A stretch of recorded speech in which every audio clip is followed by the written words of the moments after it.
even after the whole system is working.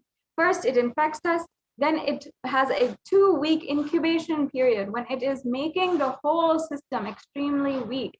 And after that, it shows it is positive within the body. And after that, people are undergoing symptoms long after even they are testing negative for COVID-19. So here we have that timeline in a visual format. We have the 2-week incubation period, and then the prodromal period, then the acute period, and then the convalescence. So this is the time when the infection is dying down.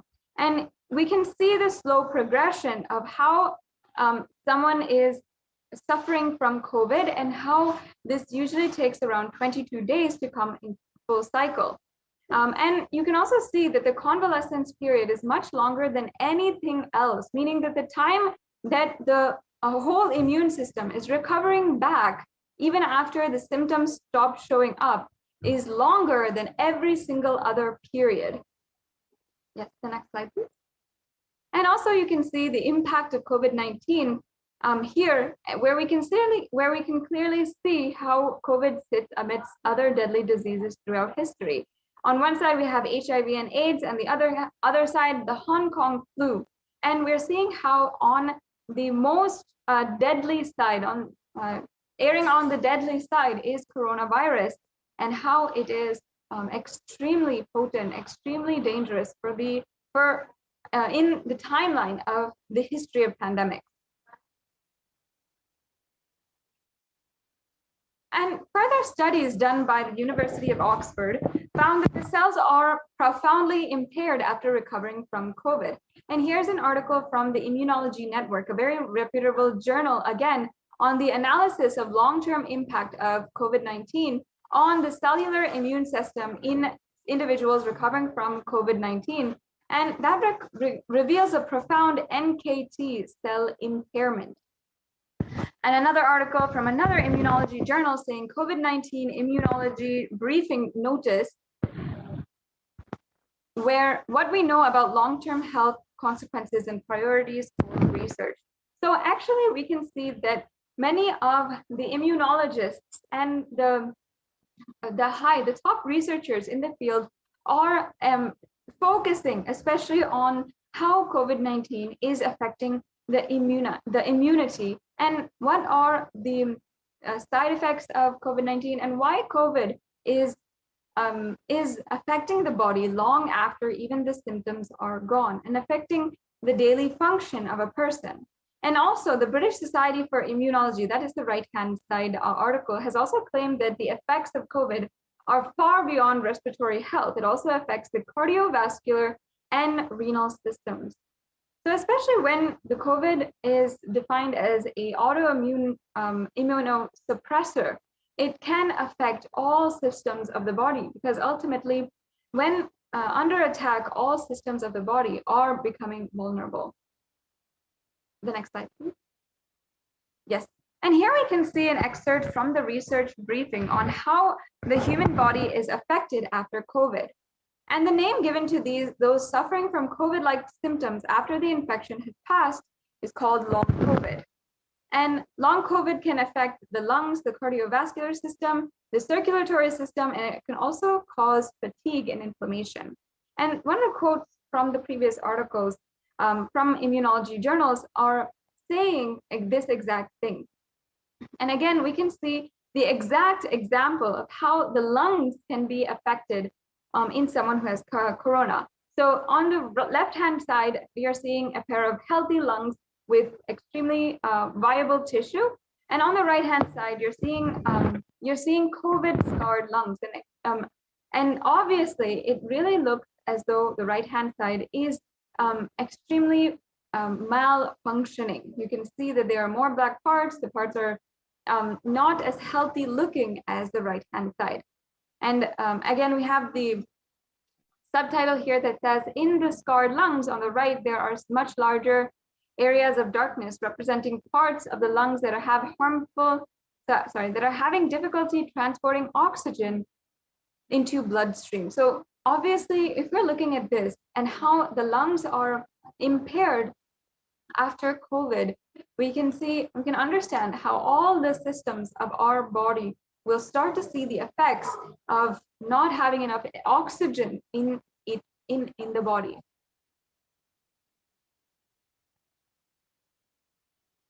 And we also know here some of the symptoms of long COVID. Even after contracting COVID, your immune system is weakened and you are more susceptible to other illnesses. It here says that symptoms that can last weeks or months after being first infected with the virus. And multi-organ effects can affect most, if not all, body systems, including heart, lung, kidneys, skin, and brain function.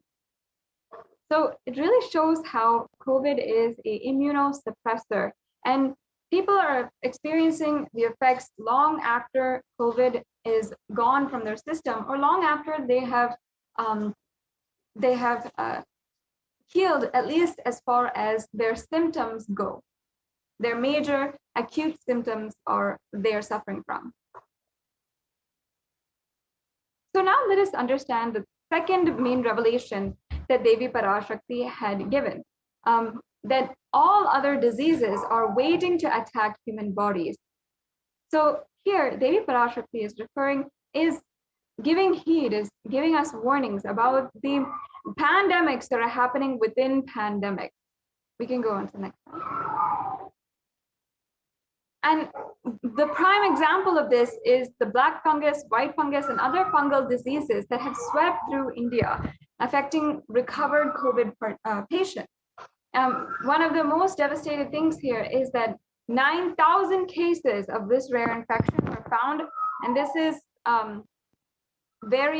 not very recent. This is about one or 2 months back, and we can see that even after the black and white fungus, yellow fungus cases are now reported in India.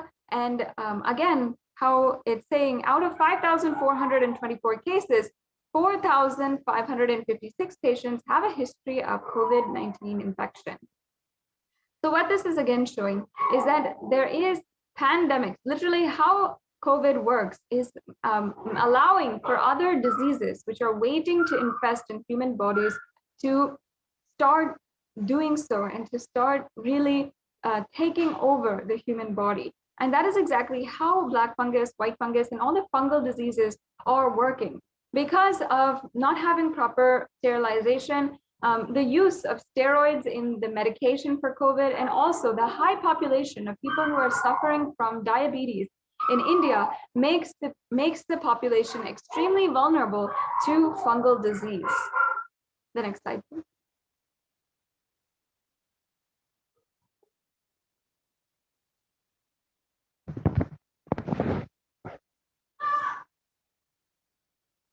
And here we're seeing some really devastating visuals of people who are undergoing the fungus diseases as well as COVID-19.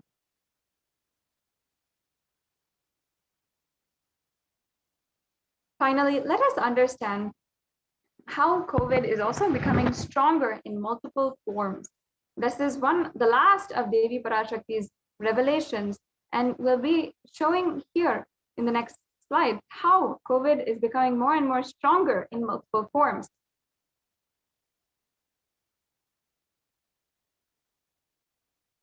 So other variants of coronavirus have also recently been discovered, and we have seen the articles, we have seen the news and the research by various different institutions showing how different countries have found different variants, and those variants have gone and infected others in other countries, whether it is India, Brazil, South Africa, or United Kingdom.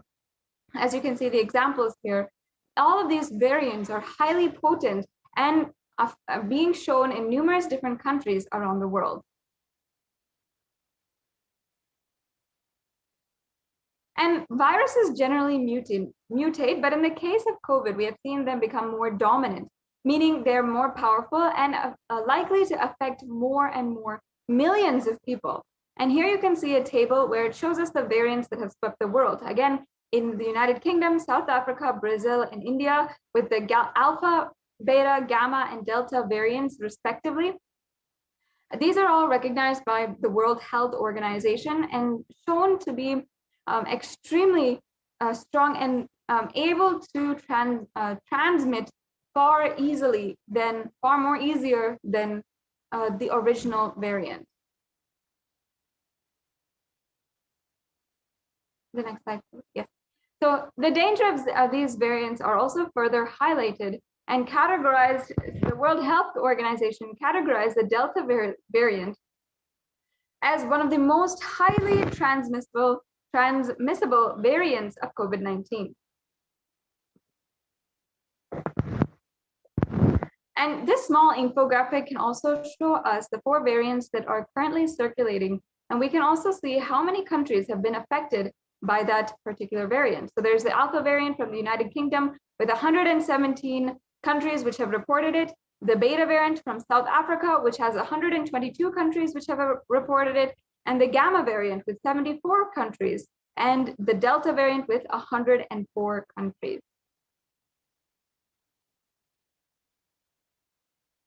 And we also saw how more than 4,500 sequences of the variant have been detected in about 60 countries.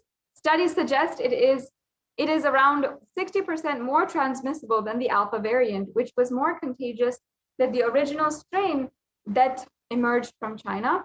And secondary attack rates have also been known to be 51 to 67% higher than that of the Alpha variant. And this is all compared to the Delta variant. And we're seeing a map of the tracked variant occurrences in all the countries.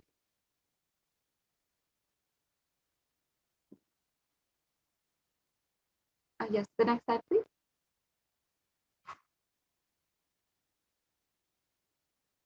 Now let us just watch this brief video where Devi Parashakti reveals further on the other variants of COVID-19.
Yes.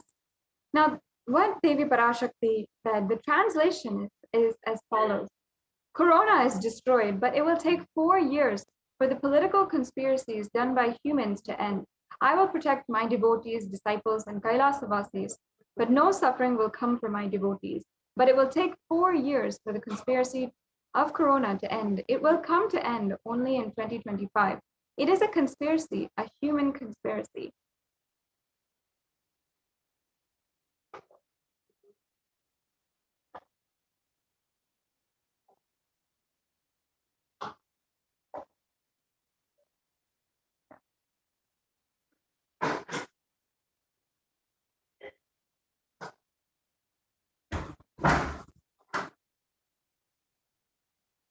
So the article here shows us how the third wave of COVID may hit its peak between October to November if the government panel scientists. And as per Devi's revelations, we can see from the below article that there is yet more of COVID to come for India. The article continued to say that new variant was discovered, it would spread faster during this third wave.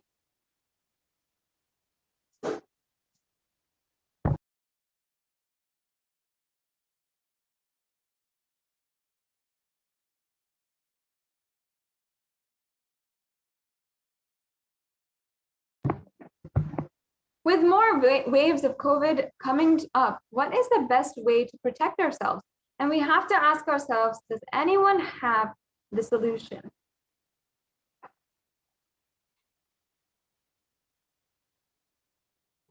And the truth is that Kailasa is the only place that is safe, and the Supreme Pontiff of Hinduism is the only hope. You can sign up today if you are seeking protection from the rampaging COVID pandemic in India at kailasa.org/Kailasa Care. So please visit this website for more information or to register for the multi-layer quarantine residence inside of Kailasas in India. So there'll be all the information necessary for you there. Now, we'll be moving on to the next segment of today's program. In the next segment, we'll be understanding each and every one of the offerings that are available for everyone to do today. So with this, we'll now be taking a short break and we'll be... Spiritual sciences unique to Hinduism. Subtle, otherworldly, but definitive sign. Manifesting the cosmic beings in Archavatara, deities in Nijavatara, living incarnations is possible. Understand? Kriya Pada of Vedas and Agamas elaborately explain the whole science of making the cosmic beings manifest in Archavatara, deities and Nijavatara, living incarnations. Both. During the BHAVASAMADHI darshan, literally those cosmic beings manifest through this body.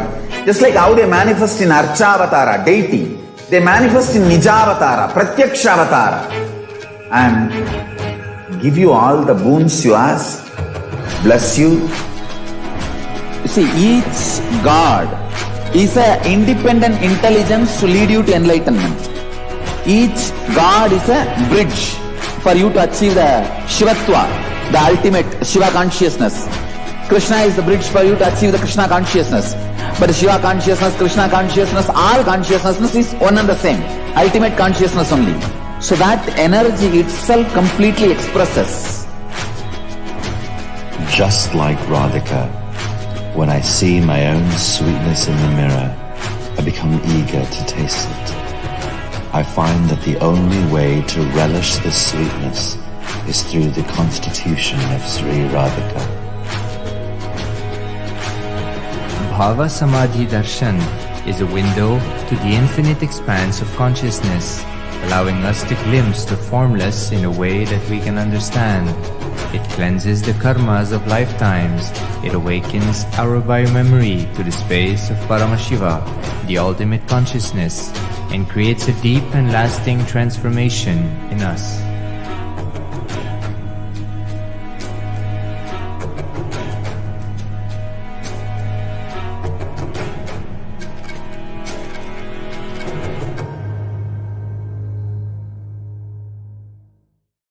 Just be alive for next 3 years. Don't die within next 3 years.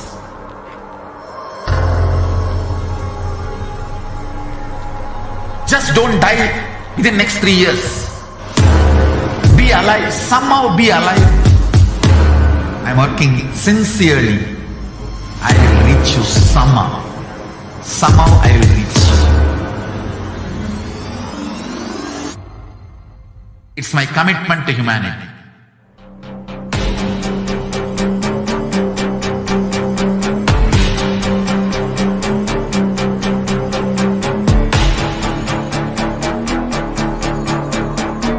Just don't die within next 3 years.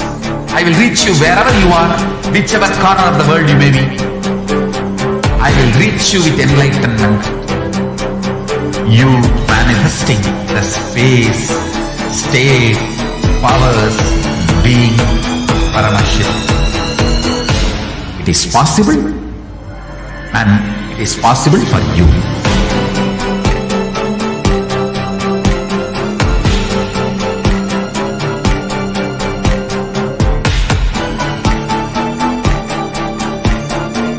Paramashiva will reach you with enlightenment science. I know he is going to do the job. Just be alive for next 3 years. Nothing else. What I mean by the word Kailasa, listen intensely. Enlightenment ecosystem, literally enlightenment itself, in your own home, wherever you are. If you cannot come to Kailasa, it's okay. Kailasa can come to you. Kailasa coming to you is Kailasa.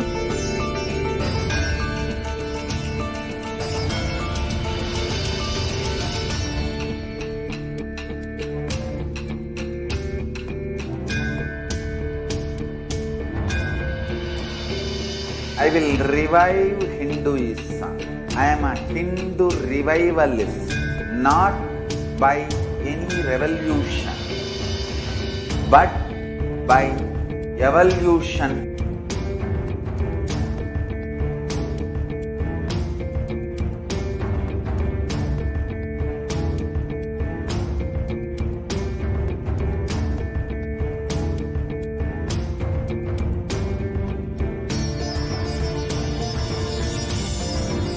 And setting model communities.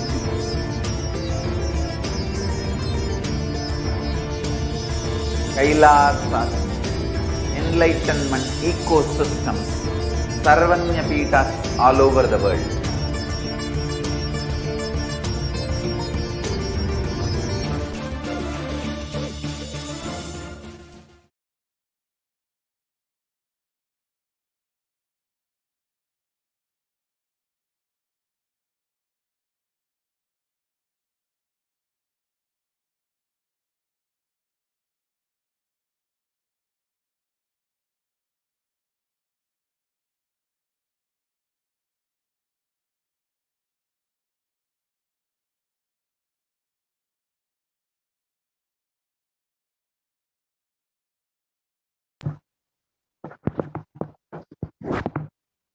Nithyanandam, welcome back to all the viewers.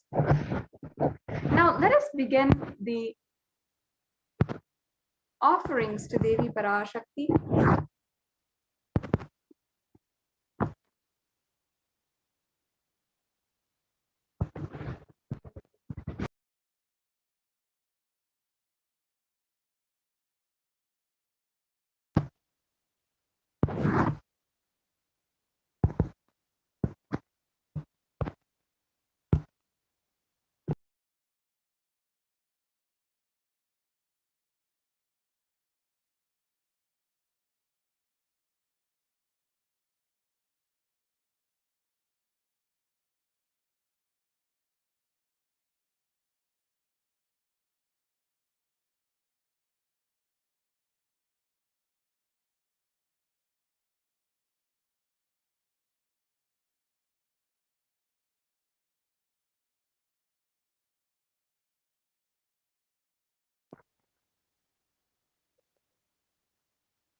Yes, now let us begin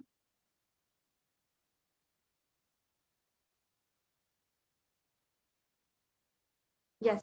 Now, we'll be entering into the next segment in today's program on the offerings that you can do, you can manifest at the feet of Devi Parashakti. Now, in the Hindu tradition, the offerings are a part of the Hindu tradition, whether it is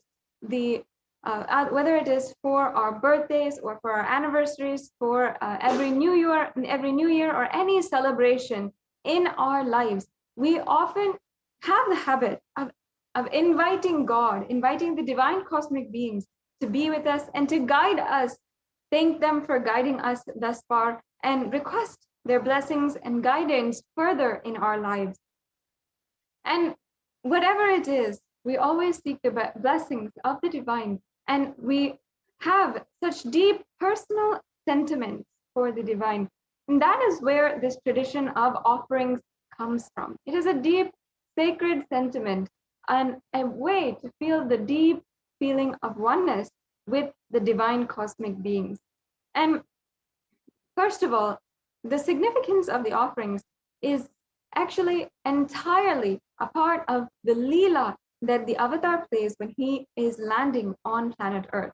And every offering is simply a part of that Leela of enlightenment. And every offering is out of complete love, gratitude, and oneness with the divine, and not out of any kind of fear or greed. So now, let us chant the Dhyana Shloka for Manonmani from the Moolagama. And we can understand from Devi Parashakti all the offerings that we can offer today to Devi Parashakti after. So let us chant this Dhyana Shloka. Indu nivabeda karavahni niyanam syat pankajavara japakshara saryaguptam angahima bhushana vichitra vasanam syat tunga mukatojjvala manonmani swarupam. The next slide, please. The English translation. Moonlight face holding the Vedas on hand and fire in eyes, with the lotus flower gracing and blessing hands, and one hand with the japamala, beautifully decorated with jeweled ornaments in wonderful clothes and shining bright crown. Her name is Manonmani. Now I'll be chanting the next Dhyana Shloka, a part of the Moolagama. Dhyaye devim trinetram shashi nibhavadanam vedahastam dadanam savye padmam varadam apare chabhayam chakshamalam divyera varana vibhushita tanum brahmadi vipujitam devimeva manonmanim pratidinam kamatra datrim shubham. And the English translation. I meditate on Devi with 3 eyes glowing like a moon and holding the Vedas, lotus and gracing with blessing and gracing hands. She is wearing beautiful ornaments and she is worshipped by Brahma and other many gods and showers auspicious boons for all actions every day.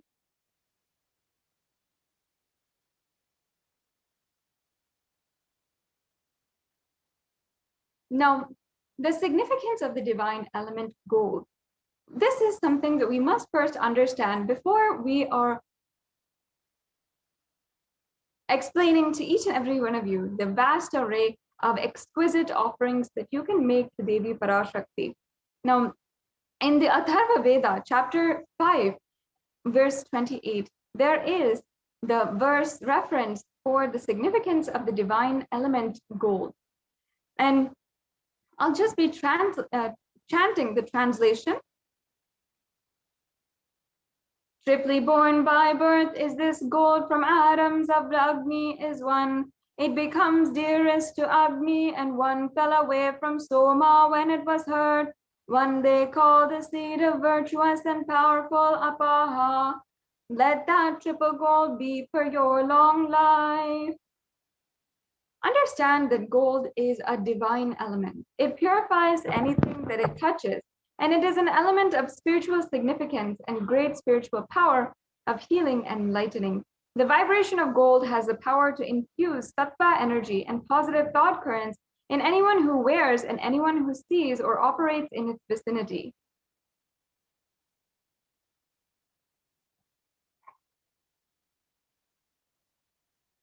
Gold is present in all the scriptures and the agamas, including the Vedas, Shrutis, Smritis, Itihasas, and Puranas. In all the Hindu scriptures, it is abundantly displayed that gold is the most auspicious and pure metal which purifies our being. In the Hindu civilization, everything was built and exchanged in gold, and ritual feasts were even offered in gold bricks. And when one was to be saved from life-threatening illnesses, gold was offered as a ritual fee. Gold was in abundance and used for weighing equivalent amounts of commodities, including pounds. And kingdoms were built with huge doors of gold. The streets would have huge columns and huge archways made of gold, and even the horses and cows, which all were living in coexistence, were dressed in gold. The Hindu civilization thrived on the banks of the rivers of gold. The Indus River was called the Hiranyamaya and in the Rig Veda, and the river Saraswati was called the Hiranyavartani in the Atharva Veda. Gold is a supreme element for offering gifts to the ones you love and revere. And temples are constructed and paved in gold. Deities are made in gold and decked and adorned in gold. Because it preserves the enlightenment energy for thousands of years, it lasts forever. So please understand that gold has such high significance, and our Vedic rishis, the ancient scientists of the Vedic civilization, had understood this, and that's why applied it in all different ways. And of course, it was told by Paramashiva himself that gold has such high spiritual potency, has high spiritual properties, and was so significant in spirituality as being a superconductor for enlightenment energy within inside each and every one of us. And that is how all different areas of the civilization, including the animals, the economy, the architecture, the arts, everything had some layer of gold in it. It was applied and placed in all different directions. That is why the Hindu civilization was the enlightenment civilization, because of how they literally recognized the amount of beauty and the science of enlightenment, and they applied it in all different aspects, including in the offerings that one gives to the ones that they love and revere, including the divine cosmic beings, the gods and goddesses. In our day and age, yes, the gold is actually a gift that we offer to our loved ones, perhaps in a piece of jewelry or something like that. But we often miss the divine qualities that gold holds, the extremely powerful way of how gold is a holder, a superconductor of enlightenment energy. Yes, now let us understand the first offering that we have for each and every one of you today. The first offering is the E-Hundi offering. Now let me chant the Pramana.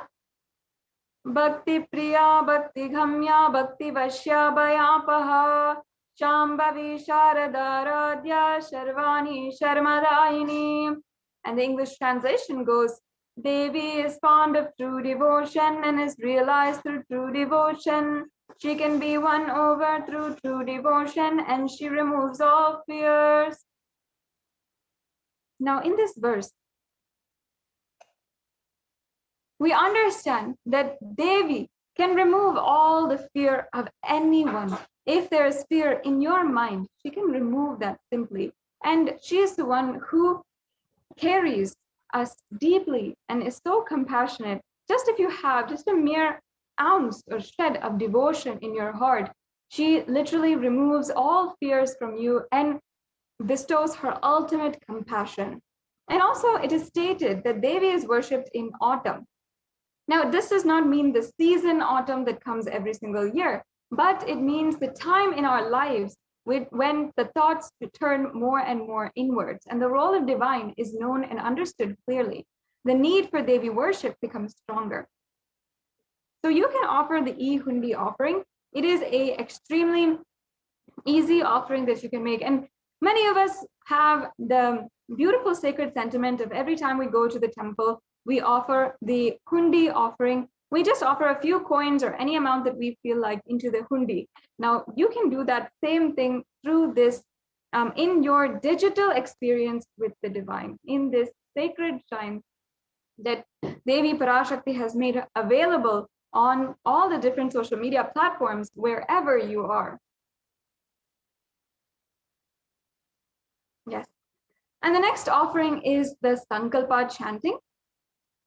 This offering is of the conscious resolution. I'll just chant the Devi Mahatmyam, chapter 12, verse 34, English translation. The goddess enchants this universe, and she herself gives birth to this universe. That goddess, being prayed without any interest in anything, gives the knowledge that leads to salvation and gives wealth in the materialistic sense. The offering of the Sankalpa, the conscious resolution, blesses the person with all the fruition of their desires and wishes which they are yearning for. So this offering is such a divine offering. If you have a conscious resolution that you want to declare, you can just offer this conscious resolution. Make sure that you, if you have any interest, go to tiny.cc/Devi offerings and you can continue the next steps with this offering right away. And a conscious declaration can be anything. It can be that what you want to manifest. For example, you want to manifest Devi's blessings, or you want to manifest a certain job, or a certain amount of wealth, or a certain relationship to flower. Whatever it is, you can have that conscious declaration and that conscious resolution and seek Devi Parashakti's blessings. And surely with her blessings, you'll have all the fruition, the happiness and joy that comes with the fulfillment of that desire.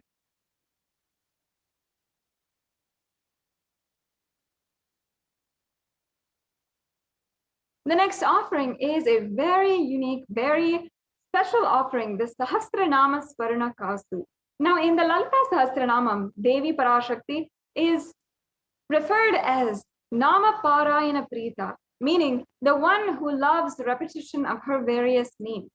So this offering is an ode to that beautiful sentiment about Devi Parashakti, and it is the gold coin which is inscribed with each and every one of Devi Parashakti's 1008 names from the Sahasranamam. So all of the names of Devi Parashakti will be chanted during this offering, and it will be offered directly to the Mahameru of Devi Parashakti, and you will receive the blessings to have the Ananta Kalyana Gunas. And actually the 1008 different offerings are actually the offerings of Devi Parashakti, and all the divine qualities of Devi Parashakti. So that is what is the Sahasranama. And when we chant that, we understand the sacred significance of how the chant invokes that certain energy inside of us. And thus it invokes that energy, that quality inside of us. So in these offerings, it is a very beautiful science which the ancient Vedic rishis had revived, had consolidated from the teachings of Paramashiva himself, and thus we practice it as a ritual today. So this is a very beautiful offering that you can do. Once again, if you'd like to offer any of these offerings, you can go directly to tiny.cc/Devi-offerings. If you'd like a few brief steps of how you need to do this, don't worry, we'll go through all the steps at the end of this segment, and you can just stay tuned until the end of the segment. The next offering is the Mukta Anguti, a very beautiful offering, which is the pearl finger ring. Now, if you are a devotee of Devi Meenakshi, the queen, the sovereign queen ruler of the oldest ancient indigenous kingdom of Madurai, then you know that Devi Parashakti, manifesting the form of Devi Meenakshi, who was the queen of Madurai in her time, as she was the living incarnation. At that time, she was adored the pearls, and all of her jewelry had pearls. In fact, in the verse, the Meenakshi Pancharatnam, which I'll be chanting now, she is referred as the one who is decorated with all of the pearls. I'll just be chanting that verse. Muktahara nalasat kirita ruchiram purnendu vaktra prabham Chinjannu purakinkini manidaram padma prabhabasuram Sarvabhita pradam girisutam vani rama sevitam Meenakshi pranatosmi santatamaham karunyavaram nidhim.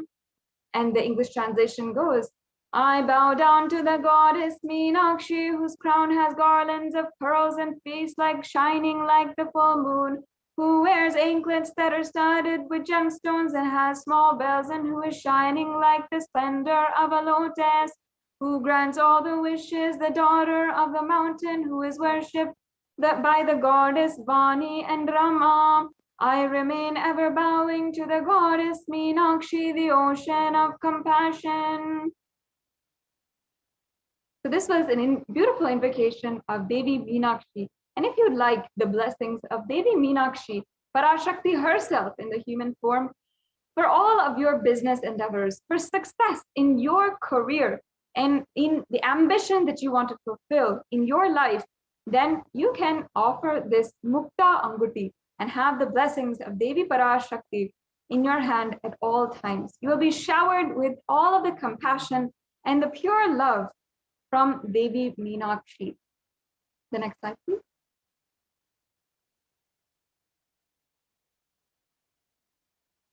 And the next offering is the Swarna Padma Pushpa, the golden lotus. And this is referred in the Kamika Agama, one of the oldest scriptures actually. So it says that all the kalasas should be wound around with suitable thread and covered with new cloth. They should be adorned in the lotus flower made of gold.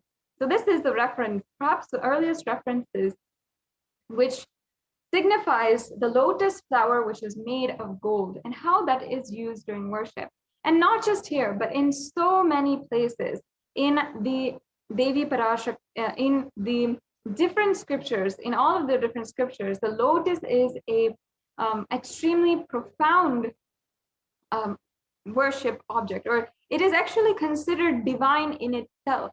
In fact, all of the worship that is involving worship of the ultimate Paramashiva involves in some way or form either the mudras or asanas or the consecration of the deities, all of which involve the flower, the lotus flower, and not just the flower, but also the leaf, the pericarp, and the petals.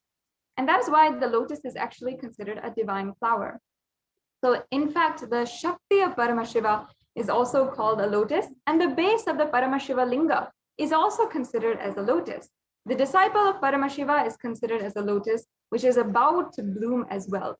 So just as the lotus in any single pond or any place is actually able to bloom and have and radiate its grace and beauty, just like that, you will be able to radiate the state, space, powers, and being of Devi Parashakti in any adverse situation of your life.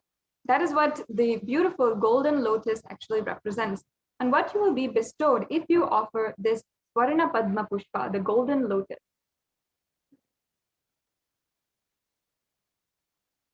Yes, and the next offering is the Swarna Metti, the golden toe ring. In fact, the toe ring is a traditional Hindu jewelry which the married women wear, and it carries such significance for the married women. For Devi Parashakti herself, it is referred how Devi's feet brings utmost auspiciousness to the devotee. I'll just be chanting that verse now. Nakhadiditi samchana namajjana tamo guna padadvaya prabhajala parakrita sororuha.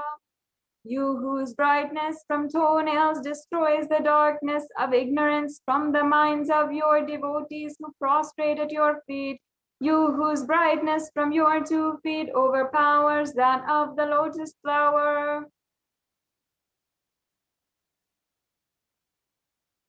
The next slide, please. Yes, you can offer this Swarnameti, this beautiful golden toe ring, Devi Parashakti, and forever your sacred sentiments will be at the feet of Devi Parashakti, adorning her feet. And you will constantly be in gratitude for receiving her blessings even in the most difficult aspects of your life.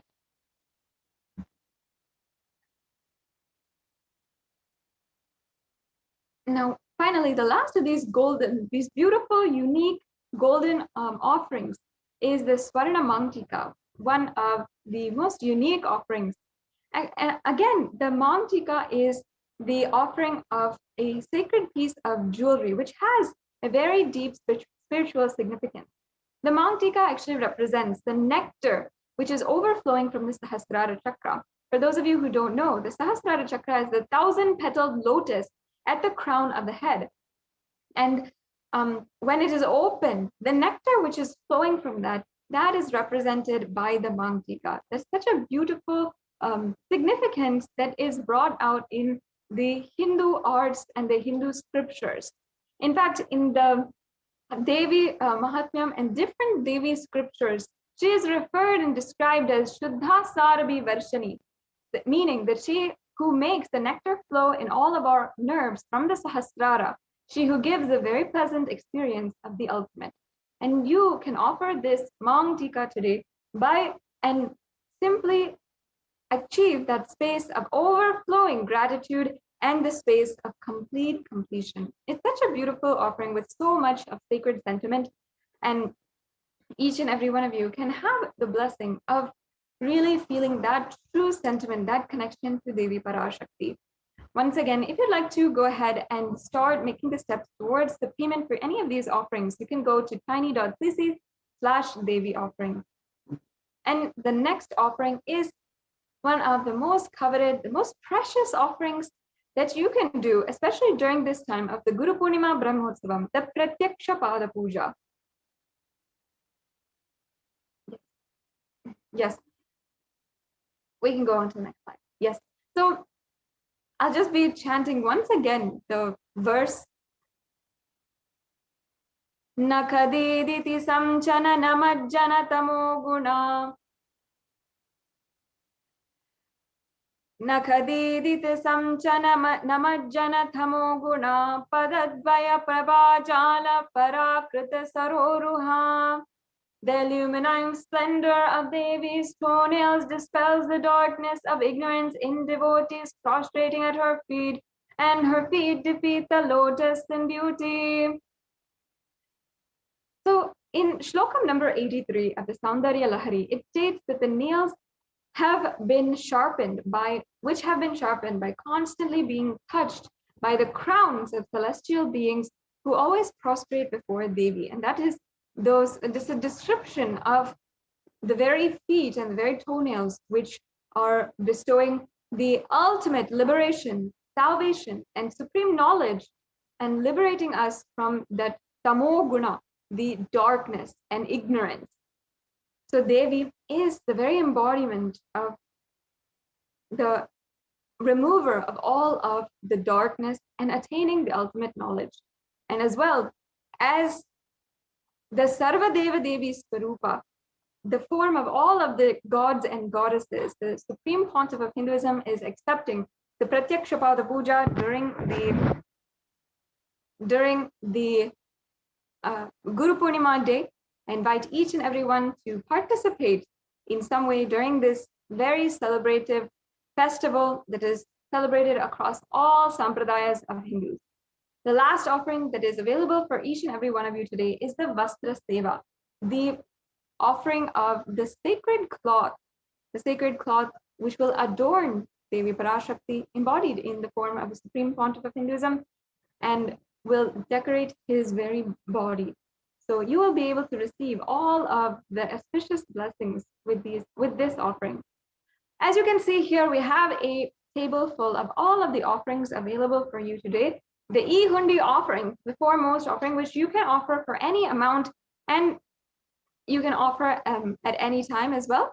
You have the Sankalpa chanting, the Devi Sahasranama Kasu, the Mukta Anguti, the Swarna Padma Pushpa, the Swarna Metti, the Swarna Mangtika, and the Pratyaksha Pada Puja, as well as the Vastra Seva. Now, you might fall into two categories as we proceed for the next steps in making these offerings. One, you might be ready today to make these offerings. If you are in that category, then that's awesome, that's great. you can go and proceed to tiny.cc/Devi offerings and start taking the steps to make the payment and register yourself for the offering today. Now, perhaps you're in the category where you'd like help in manifesting these offerings. We can go on to the next slide, please.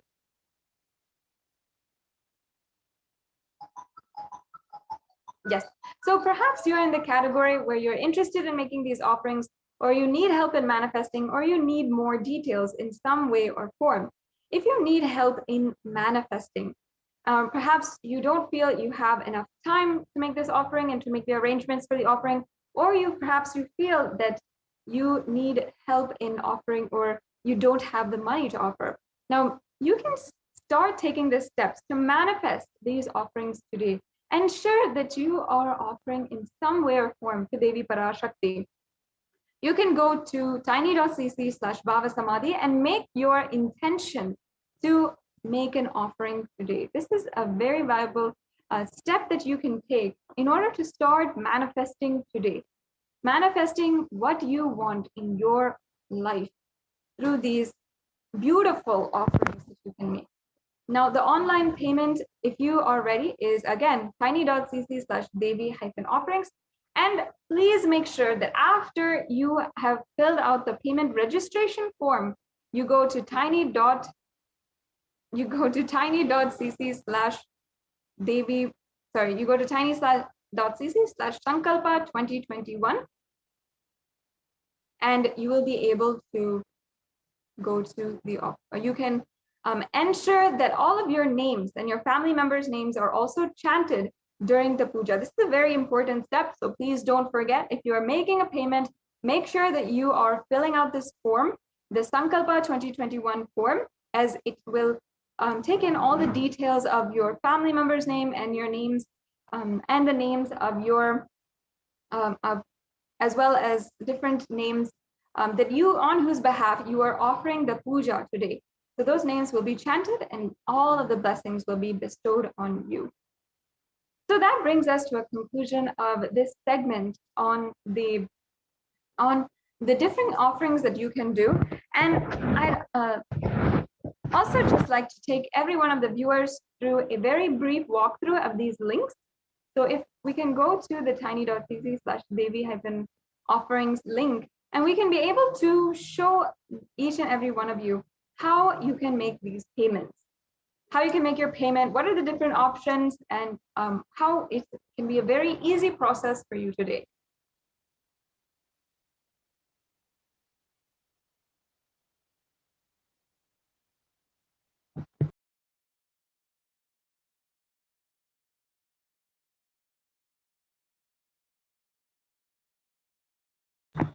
Yes, so we can just briefly show each and every one of you how to make the payment today, how you can go step by step. Yes, as you can see here, we have the donation link. So any payment that you'd like to make is right here. You can see that there's a drop-down menu where you can select the offering that you'd like to make today. And then once you select that, you can go to add to cart. Once you go to the cart, you will be able to review all the items, different offerings that you'd like to offer. Then you can proceed to checkout, and you'll be asked for your payment details as well as your billing details, and the different information which is required. And then you can conclude the payment. After that, you make sure to go to the Sankalpa 2021 form.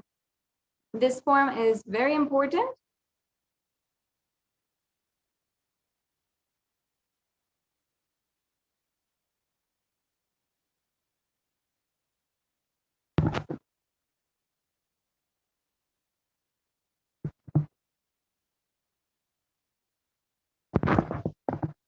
Yes. So as you can see, this is the payment, the donation link, and request if we can show the Sankalpa 2021 form as well, so that all the viewers can take a look at what form they need to fill. After you make the payment, you should make sure that you are filling out the Sankalpa 2021 form. And not only this, but if you would like to make an e-hundi donation or a donation for any amount, you can also use the YouTube super chat. So on YouTube, we have a very special feature where if you are a member, and we highly encourage that you are a member of the Kailasa's HDH Nithyananda YouTube channel, and you can make a donation through this super chat. And there are very easy steps where you can pay from credit card, debit card, or PayPal through the YouTube super chat. So as you can see, this is the these are the links for your payment to make it a very easy process. In order for you to make the offerings that you want to, that you can do to deepen your relationship with Devi Parashakti today. Now, it has come time, it is concluding this segment in today's program. In the next segment, we will be joined by the Adi Kailasa Sarvagna Peetham representatives and hearing the latest updates from Adi Kailasa Sarvagna Peetham and the Kailasa COVID care which is going on. In fact, there are so many of the people who are residents currently of the multi-layer quarantine in Adi Kailasa Sarvagna Peetham, and they are enjoying the different benefits, not just the multi-layer quarantine where they are absolutely safe from the ongoing dangers of the pandemic on the outside, but also they are enjoying the spiritual routine, enjoying the high energy spiritual field that is the Adi Kailasa Sarvagna Peetham, where the very feet of the Avatar graced for so many years and had literally energized the area with so many different alchemy processes and spiritual processes. As well, it's the land and place of the Nithyanandeshwara Paramashiva Devalayam and the Nithyanandeshwara Paramashiva Kalpavriksha. In all these different ways, continuously the current residents of the Kailasa COVID care campus in Adi Kailasa Sarvagna Peetham are benefited continuously, and we'll be hearing from them in just a few short minutes, and we'll be able to be joined by them and hearing from them about the latest updates going on in India. So with this, we'll be concluding this segment in today's program, and we'll be right back with you after a short break.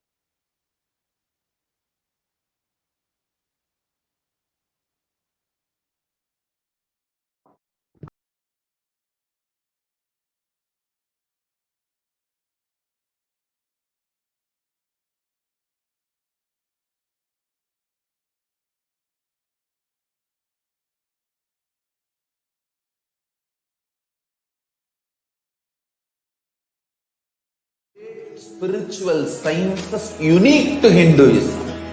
Subtle, otherworldly, but definitive sign. Manifesting the cosmic beings in Archavatara, deities in Nijavatara, living incarnations is possible.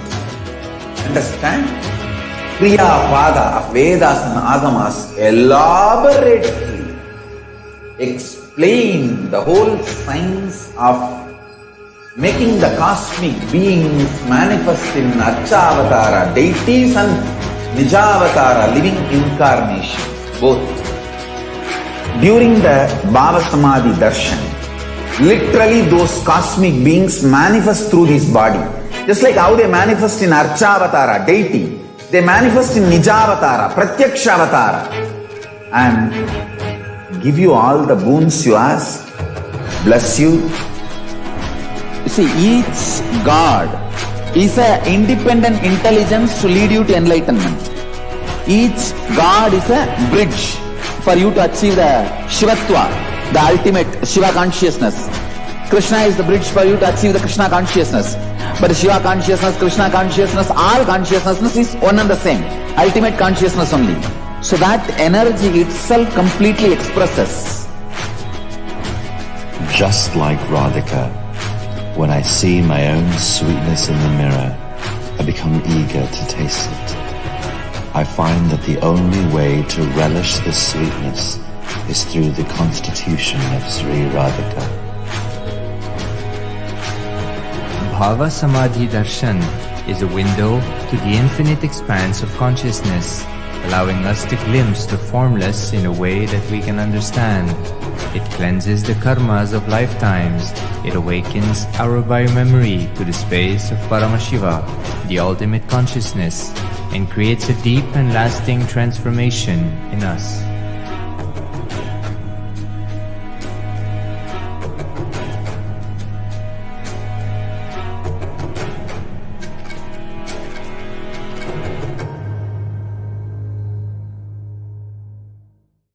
Just be alive for next 3 years. Don't die within next 3 years.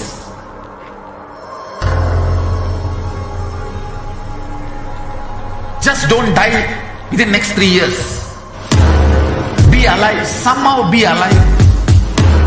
I'm working sincerely. I will reach you somehow. Somehow I will reach you. It's my commitment to humanity.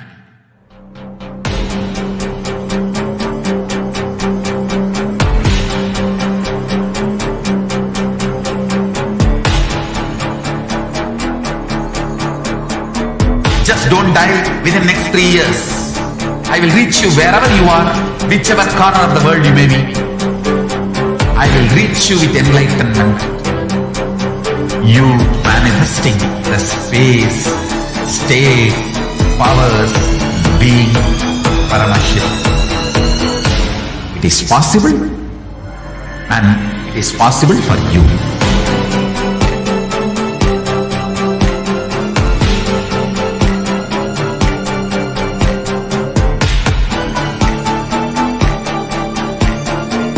Paramashiva will reach you with enlightenment science.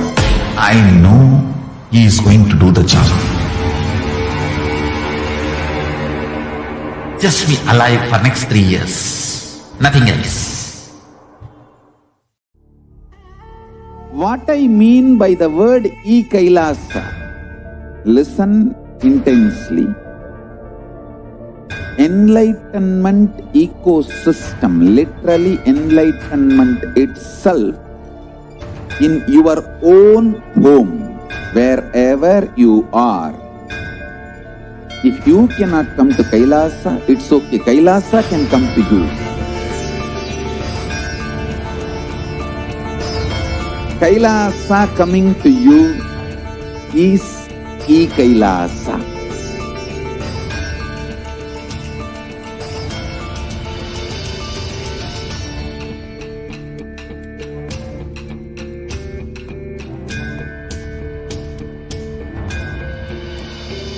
I will revive Hinduism.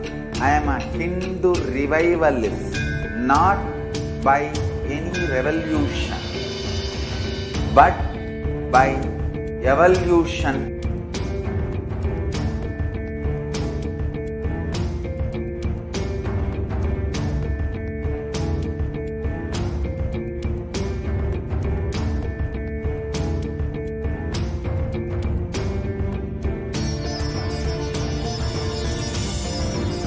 And setting model community.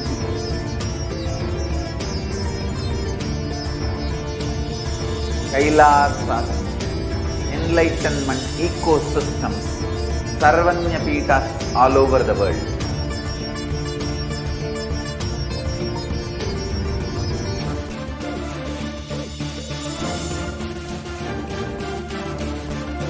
All powerful cognition, knowledge, only when you live, power manifestation and possibilities manifestation happens. This is a fundamental truth.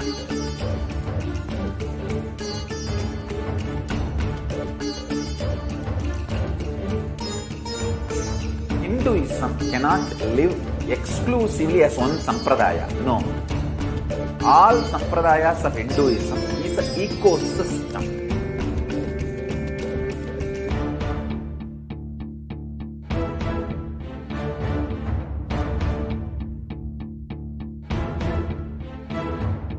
So don't keep quiet thinking that if one sampradaya is attacked, only that sampradaya is going to be affected.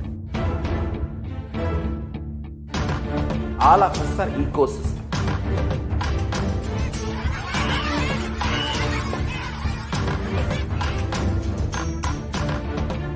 I invite all of you to get involved and enjoy Hinduism by the principle of Dharmo Rakshati Rakshitaha. When you protect Dharma, Dharma protects you. We will make the whole planet flourish spiritually. The spiritual prosperity will happen to the whole planet. We all have to coexist together.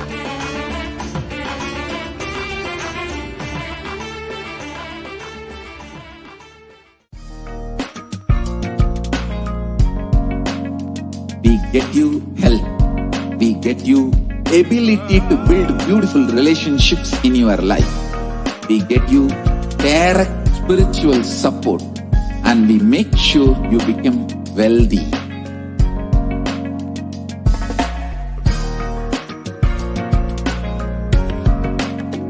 We won't stop giving you just good life. We will literally not stop till you live enlightened life. Manifesting the state of Paramashiva, space of Paramashiva, powers of Paramashiva, being of Paramashiva.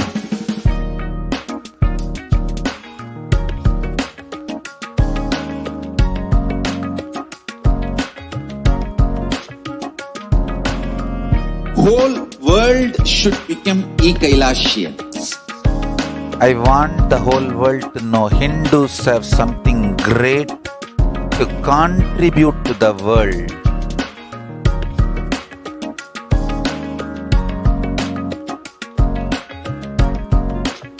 We have something great to contribute to the world. Let us do that.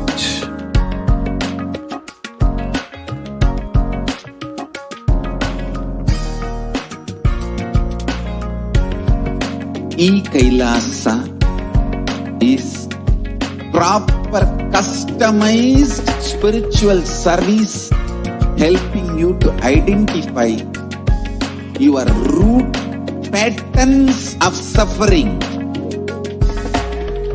We have perfected the science of helping every individual from every cultural, religious, nationality background.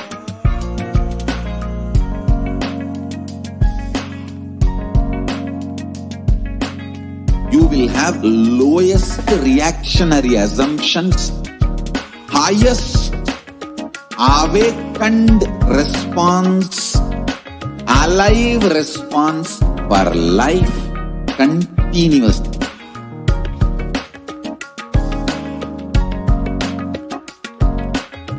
Kailasa is enlightenment ecosystem, literally enlightenment itself in your own home, wherever you are.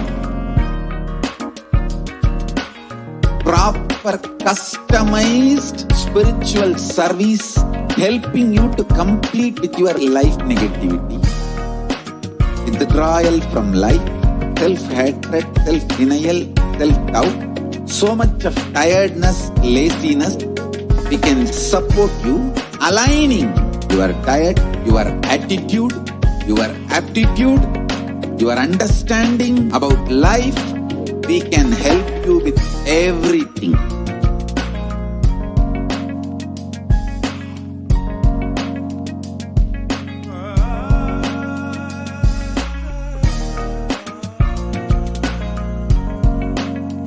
If you are interested in enlightenment, we will immediately bring this to you. If you are not interested, we will explain the whole science, inspire you and make you interested in enlightenment time. We need to cater this enlightenment science to the whole world wherever they are, because enlightenment is the birthright of all human beings. Kailasa is responsible to provide that to all human beings.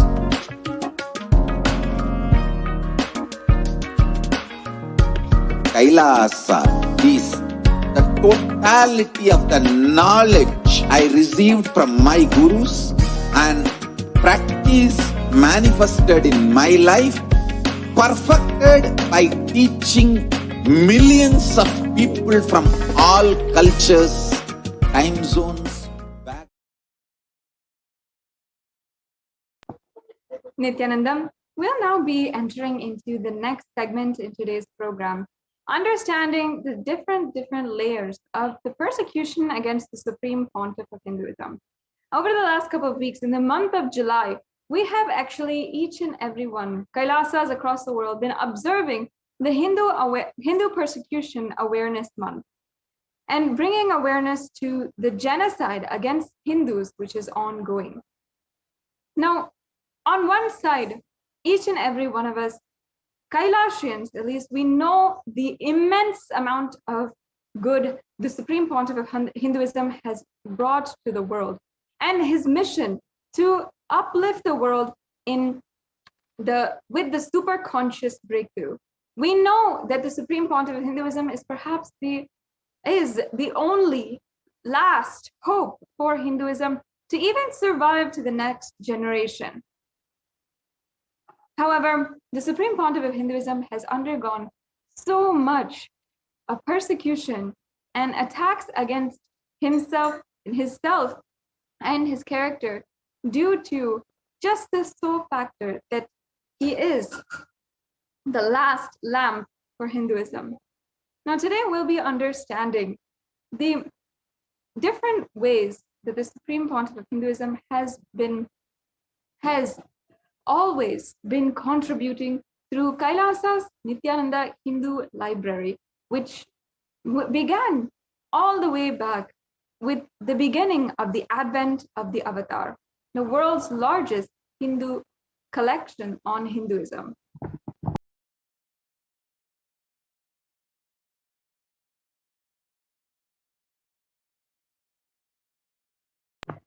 Now, let us begin with the Avatar Leela.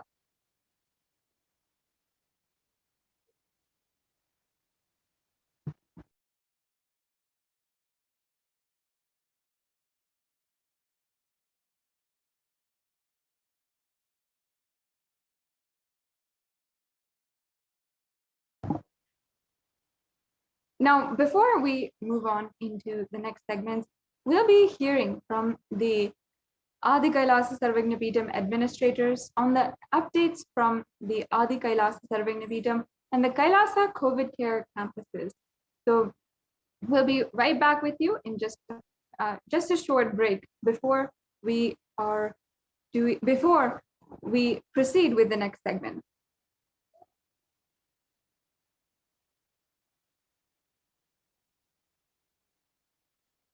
There are some great spiritual sciences unique to Hinduism.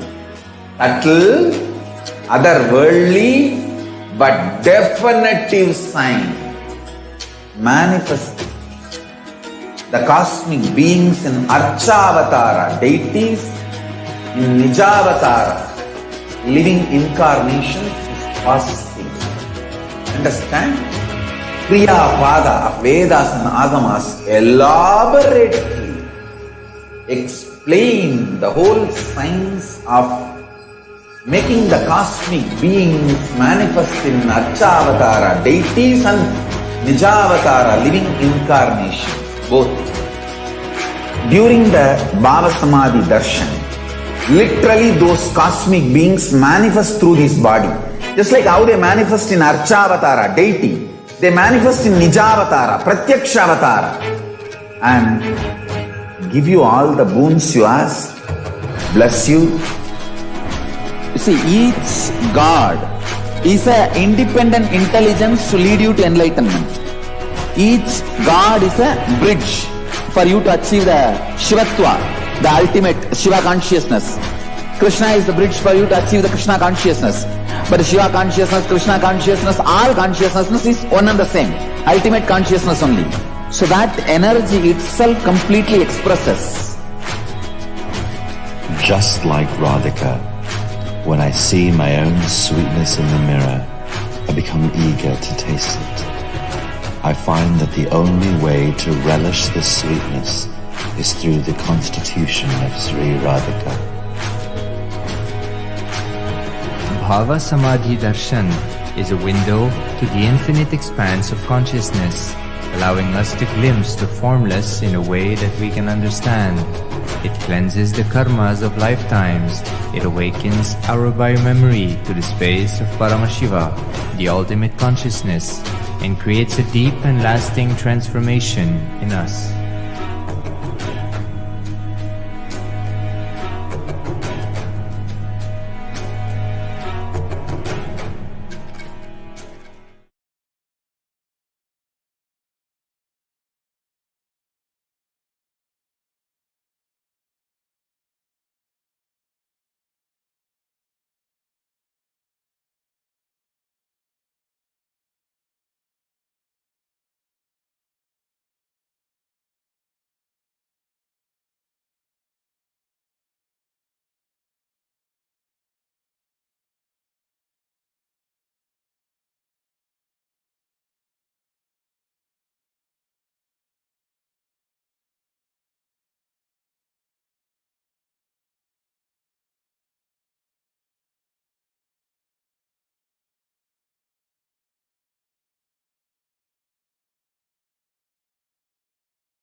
Nithyananda, the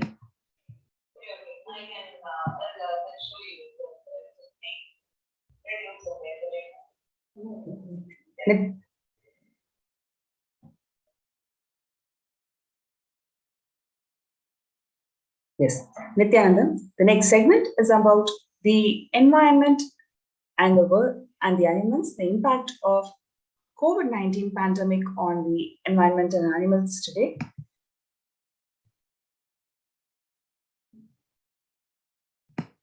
In a first Bronx Zoo tiger, Nadia tests positive for COVID-19, develops dry cough, loss of appetite. A tiger at New York's Bronx Zoo has tested positive for COVID-19. The institution said that Sunday it is believed to have contracted the virus from a caretaker who was asymptomatic at the time. 2 tigers at Virginia Zoo tested positive for coronavirus. 2 tigers have tested positive for coronavirus, and the 3rd tiger has mild respiratory symptoms at the Virginia Zoo in Norfolk, officials at the facility said.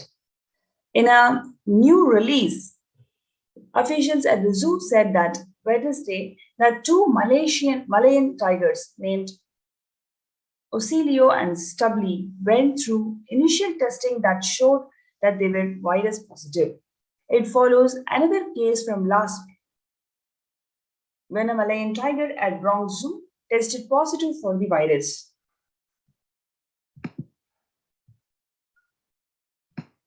The lioness dies of suspected coronavirus infection in Chennai's Vandalur Zoo. 9 lions test positive. A 9 lion 9-year-old lioness died of suspected coronavirus infection in Chennai's Vanalur Zoo, while 9 other lions have tested positive. An official communication from the zoo said that the lioness Neela died on Thursday evening. The animal showed some nasal discharge on Wednesday, after which it was given treatment immediately. However, it died. Samples collected from 9 lions and tested at the National Institute of High Security Animal Disease at Bhopal in Madhya Pradesh confirmed the infection.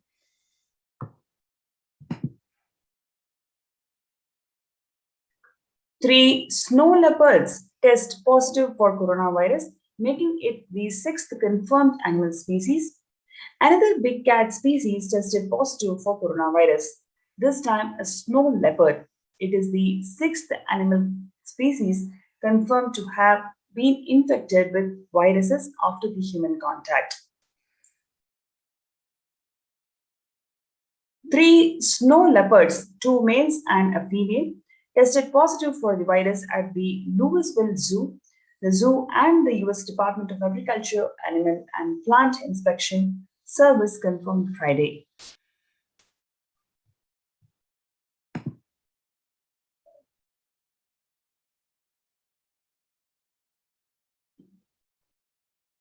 Second lion in Indian Zoo dies of COVID-19 and 10 more still being treated for the infection. A second lion at Indian's Vanalur Zoo dies after a COVID infection. The zoo authorities announced that 10 other lions continue to be treated for the disease, suggesting that big cats in zoological facilities may be more vulnerable to the coronavirus than the previously thought.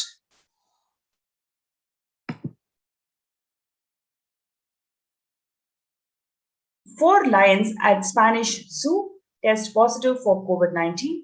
Barcelona. 4 lions at Barcelona Zoo have tested positive for COVID-19. Veterinary authorities said on Tuesday in one of a just handful of documented cases globally in which large felinas have contracted coronavirus. 3 females named Zala, Nima, and Rangran, and Kyumbe, a male, was tested positive after keepers noticed that they show slight symptoms of coronavirus.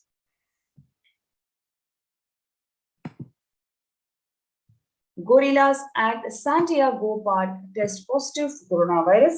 Several gorillas at the Santiago Park Safari Park have tested positive for the coronavirus, in which it is believed to be first known case among such primates in USA and possibly the entire world.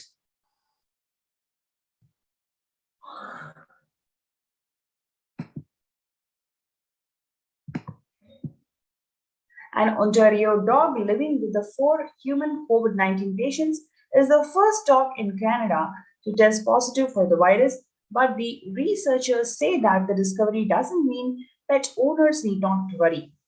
The animal is from the Niagara region and lived in a home where 4 out of 6 people had the virus, according to Dr. Scott Weiss, the Chief of Infection Control at the University of Guelph's Ontario Veterinary College.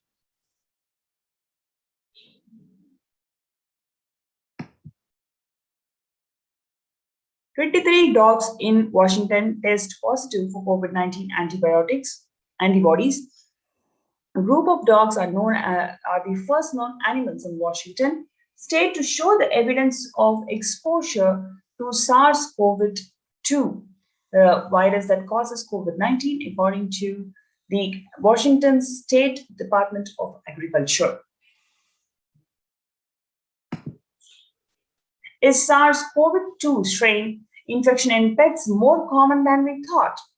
A small study that repeatedly tested the pets of people with COVID-19 suggests that 31% of dogs and 40% of cats acquired SARS-CoV-2 infection. Neutered pets and those who shared a bed with a human with the infection were more likely to contract the infection. The study reinforces the message that the people with COVID-19 should avoid close contact with their pets if possible.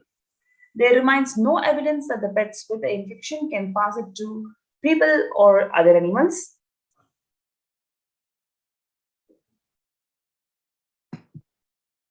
Now, let us see the contributions from the Supreme Pontiff of Hinduism in this Department of Environment and the Agriculture. So first we have the global services under Kailasa's Department of State, which is the 6 international agencies, including the Saffron Om that works for the world peace, resolution and religious freedom, the Red Om that works for providing the relief work for natural and man-made calamities, working to eliminate world hunger, Blue Om working on the animal rights and prevention of cruelty towards animals, White Om that provides the psychological healing, spiritual counseling and a super conscious breakthrough, Yellow Om that provides Sat Vidya, yogic Ayurvedic solutions in medical care, including access to libraries and knowledge, Green Om that works on protecting the environment.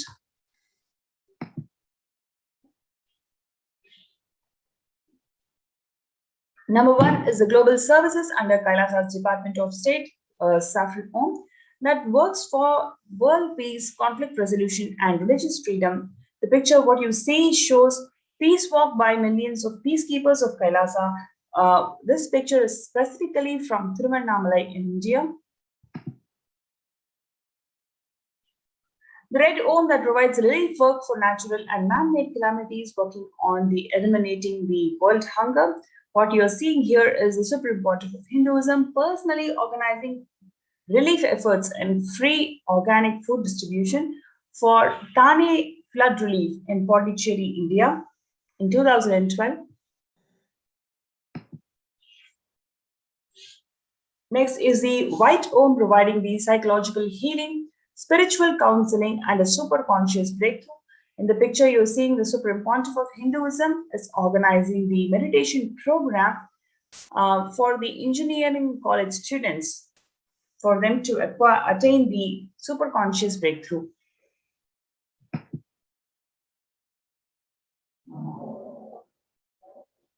What you're seeing is the Yellow Om providing Sat Vidya, yogic Ayurvedic solutions and medical care, including the access to libraries and knowledge.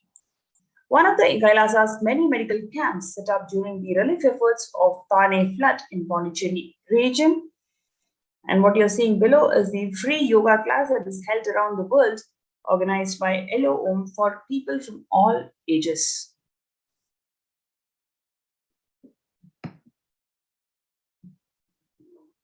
The next is the Green Om that is working for protecting the environment, organic fruits, vegetables, and grains cultivated by the peacekeepers of Kailasa, led by the Supreme Pontiff of Hinduism. The produce is offered as the Annadan, charitable service for providing free organic meals to everyone through various embassies and centers of Kailasa. The next is the Blue Om, working for the animal rights and prevention of cruelty towards animals. In Hinduism, cows are worshipped and endeared as Gaumata, who embodies 330 million deities and is a form of cosmic mother. The picture shows that the Gaumata with her calf spending time with the adolescents of the Nithyananda Gurukul.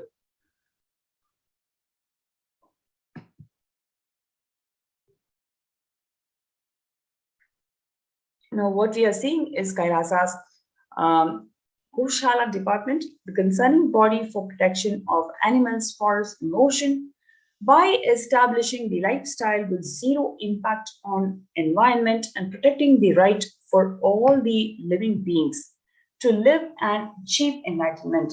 The department seeks to ensure that Sri Kailasa contributes towards growing the more healthy planet Earth.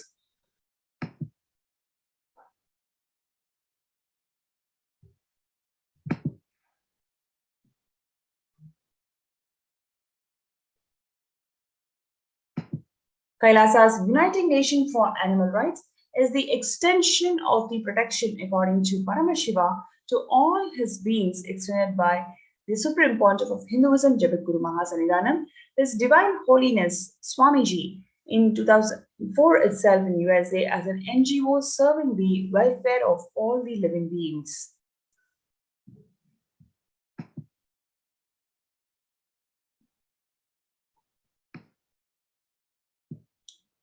How is Kailasa working on protecting the animal rights? Through Kailasa's Gau Mandir project, there is ambition to restore, revere, and revive the cultural importance of cows as Gaumata. It is raised cow status to Mandir and addressed it as Nithyananda Gau Mandir. The Nithyananda Gau Mandir is established to bring back the glory of Desi breeds of cows of Bharat breed and developed by our great rishis of Vedic era to nourish and serve the ritual needs. The Supreme Pontiff of Hinduism, Jagadguru Mahasanidana, His Divine Holiness Swamiji, has stressed about the importance of cows, their smell, the power of Godholi, addressed cows as the Gomata, mother next to biological mother, who gave birth and deserves all the respect. He has been campaigning the vegetarian lifestyle for planet, going against the greedy wine and factory farming, and is bringing back the glorious agrarian-based society of Vedic era of Bharat. The Nithyananda Gau Mandir project is maintained by funds raised from the donations of Ghoran, Go Seva, Nitya Go Puja, offerings from Sarvagapita. The Supreme Pontiff of Hinduism has envisioned 5,000 Desi cows in Nithyananda Goshala and showcasing to the world as the best Goshala and a place for the happiest cows kept as per Vedagamas. The milk from these Desi cows are used for rituals and Abhishekam of Sri Nithyanandeshwara Paramashiva Devalaya and is being consumed by the Gurukul and Annalaya in Bengaluru Adinam. You have this opportunity to join us in these COVID care protection centers. You can register with us through the link below kailasa.org/Kailasa care. KAILAASA.org/Kailasa care.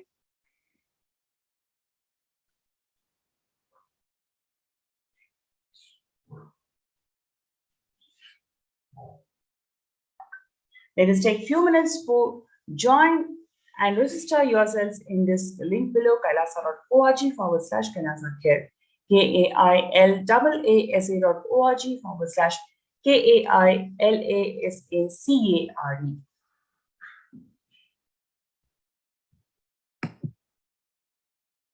Now let us also see the Kailasa's COVID care, opening the doors of Kailasa for not only for people but also all the species. It's such a beautiful pictures, and what you're going to see is very interesting segmented, where you can see all these pictures are part of Kailasa's COVID Care Protection Center.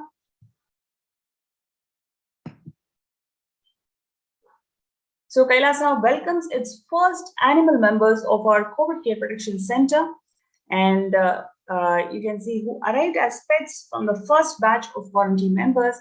The Supreme Pontiff of Hinduism has welcomed all the beings. It is not just the human beings, but every single being at our campuses, and ensured provision of sanctuary facilities for pets and animals who will be cared for a non-violent vegetarian lifestyle.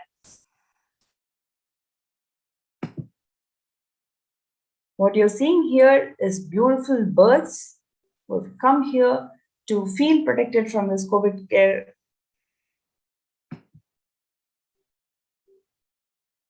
And more pictures from Nithyananda Goshala. Glimpses from Adi Kailasa's protective, preventive, multi-led quarantine facility, where you can see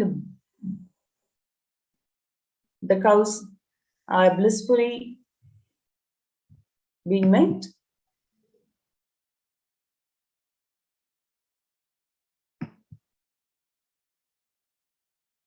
This is the Nithyananda Goshala facility in Adi Kailasa.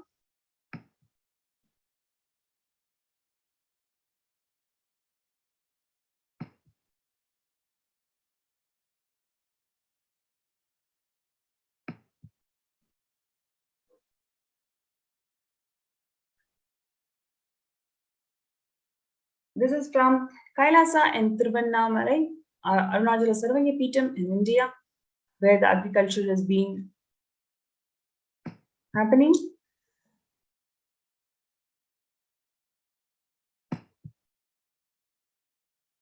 Large-scale agriculture has been happening in Kailasa in Tiruvannamalai. So you can register through this link below, kailasa.org/Kailasa here. Let's take a few minutes to register in this link. It is not just for you, but your family members and also any living beings. You are welcome to be part of this COVID Care Protection Center. Let's take a few minutes to register yourselves in this link.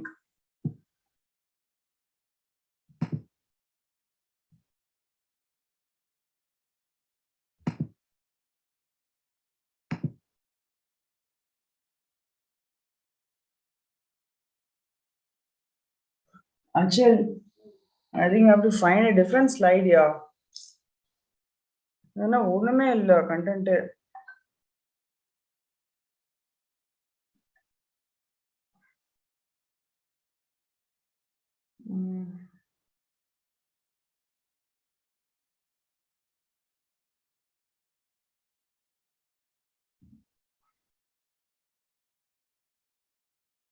அன்னதான் பண்ணலாமா?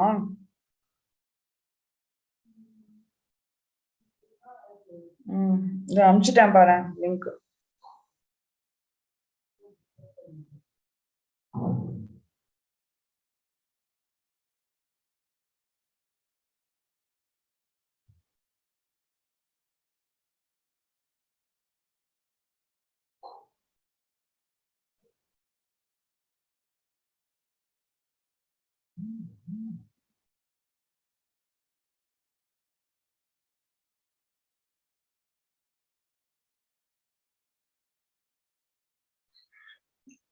Start early on it, no?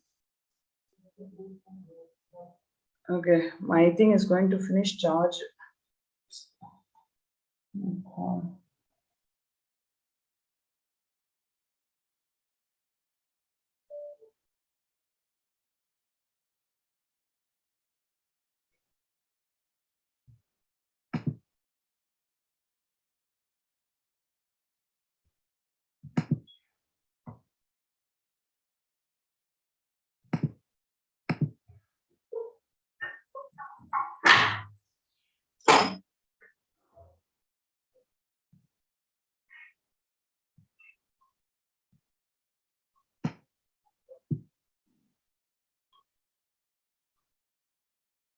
What you're seeing is the contributions from the Nandi Sarvanyapeetham. Lazy Man's Abode for Enlightenment welcomes you. Do you want to experience a stress-free, leisure and relaxed lifestyle and get enlightened?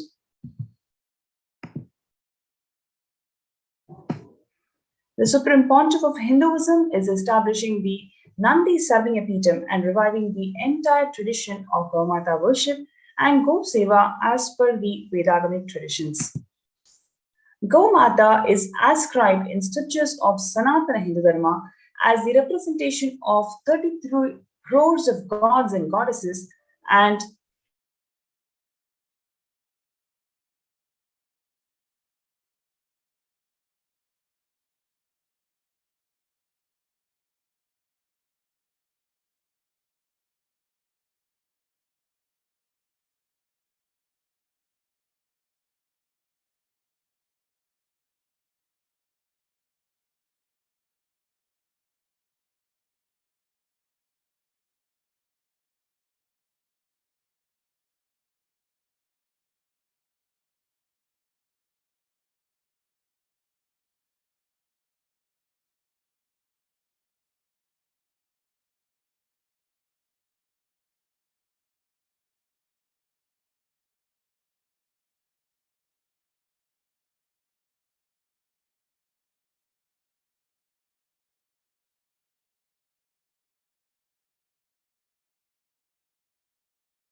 Sorry for the technical glitch.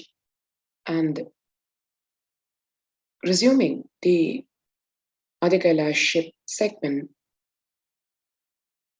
to understand the various services being offered by Kailasa in today's situation where the COVID-19 pandemic is impacting the whole world, to understand from the food aspect as one of the important pillars, we saw how animals being impacted, animal care, and food for beings at large.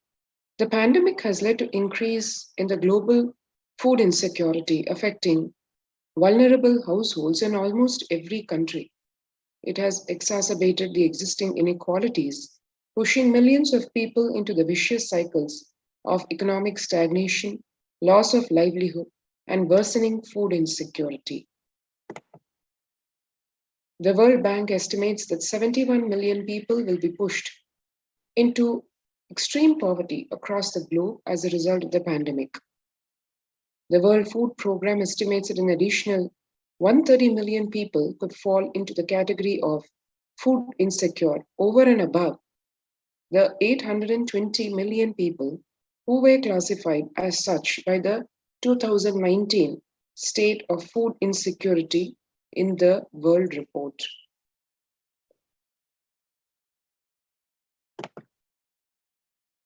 Hunger in plain sight, COVID-19 worsens the plight of food insecurity. More than 50 million people have experienced food insecurity during the pandemic, up from 35 million in 2019, according to the Feeding America nonprofit, the nation's largest domestic hunger relief organization. That's 15 million people added to what existed in 2019. Child malnutrition and hunger skyrocket in Haiti as COVID-19 infections spike. At least 86,000 children are at risk of developing severe acute child malnutrition this year in Haiti, according to sources connected to the United Nations Children's Fund. The number of children projected to suffer from starvation has doubled as the impoverished nation continues to grapple with extraordinary political and social crises which have been exacerbated by the pandemic. And refugees paying the highest price in this pandemic because vulnerable groups like refugees are seeing alarming trends that show many refugees around the world unable to pay for food or rent and are struggling to access healthcare and education. Price hikes in local markets and further displacement caused by campfires have pushed many families further into food insecurity. During April and May, around 30,000 refugees in the Cox's Bazar camps raised questions and concerns, with 63% seeking services, including urgent food relief and shelter. And just over 1/3, that is 37%, requested health or medical care. Famine risk spikes amid conflict, COVID-19. The number of people teetering on the brink of famine has risen from 34 million projected at the beginning of the year to 41 million projected as of June mid-year.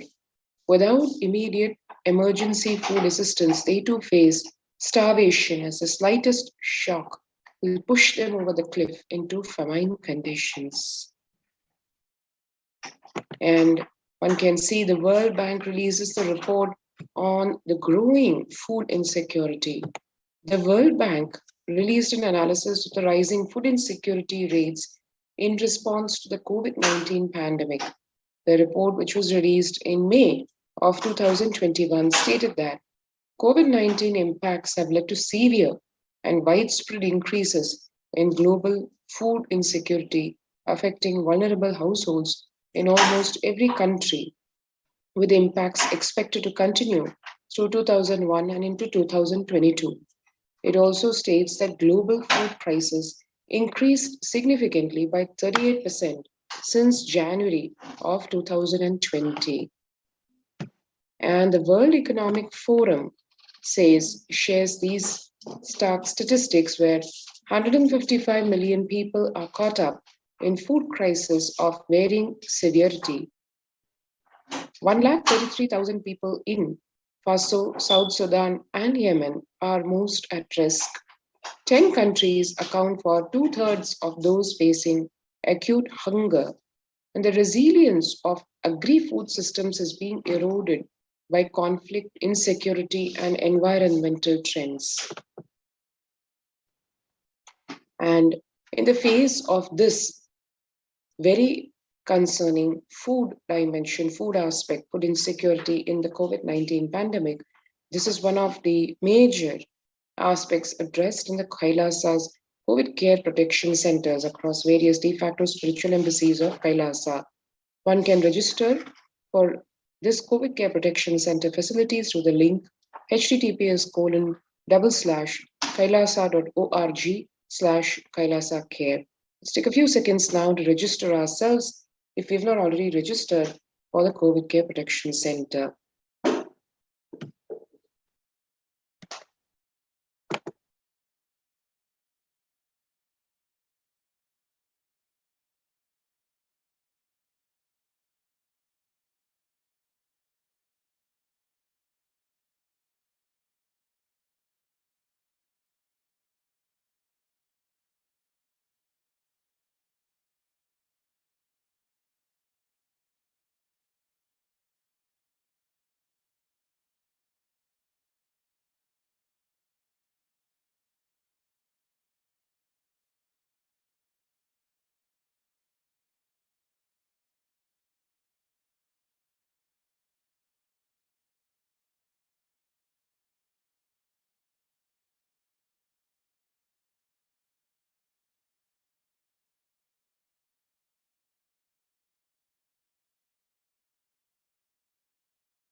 And moving on to what really are the fundamental truths about food and what results in food insecurity, how does one protect oneself from the same?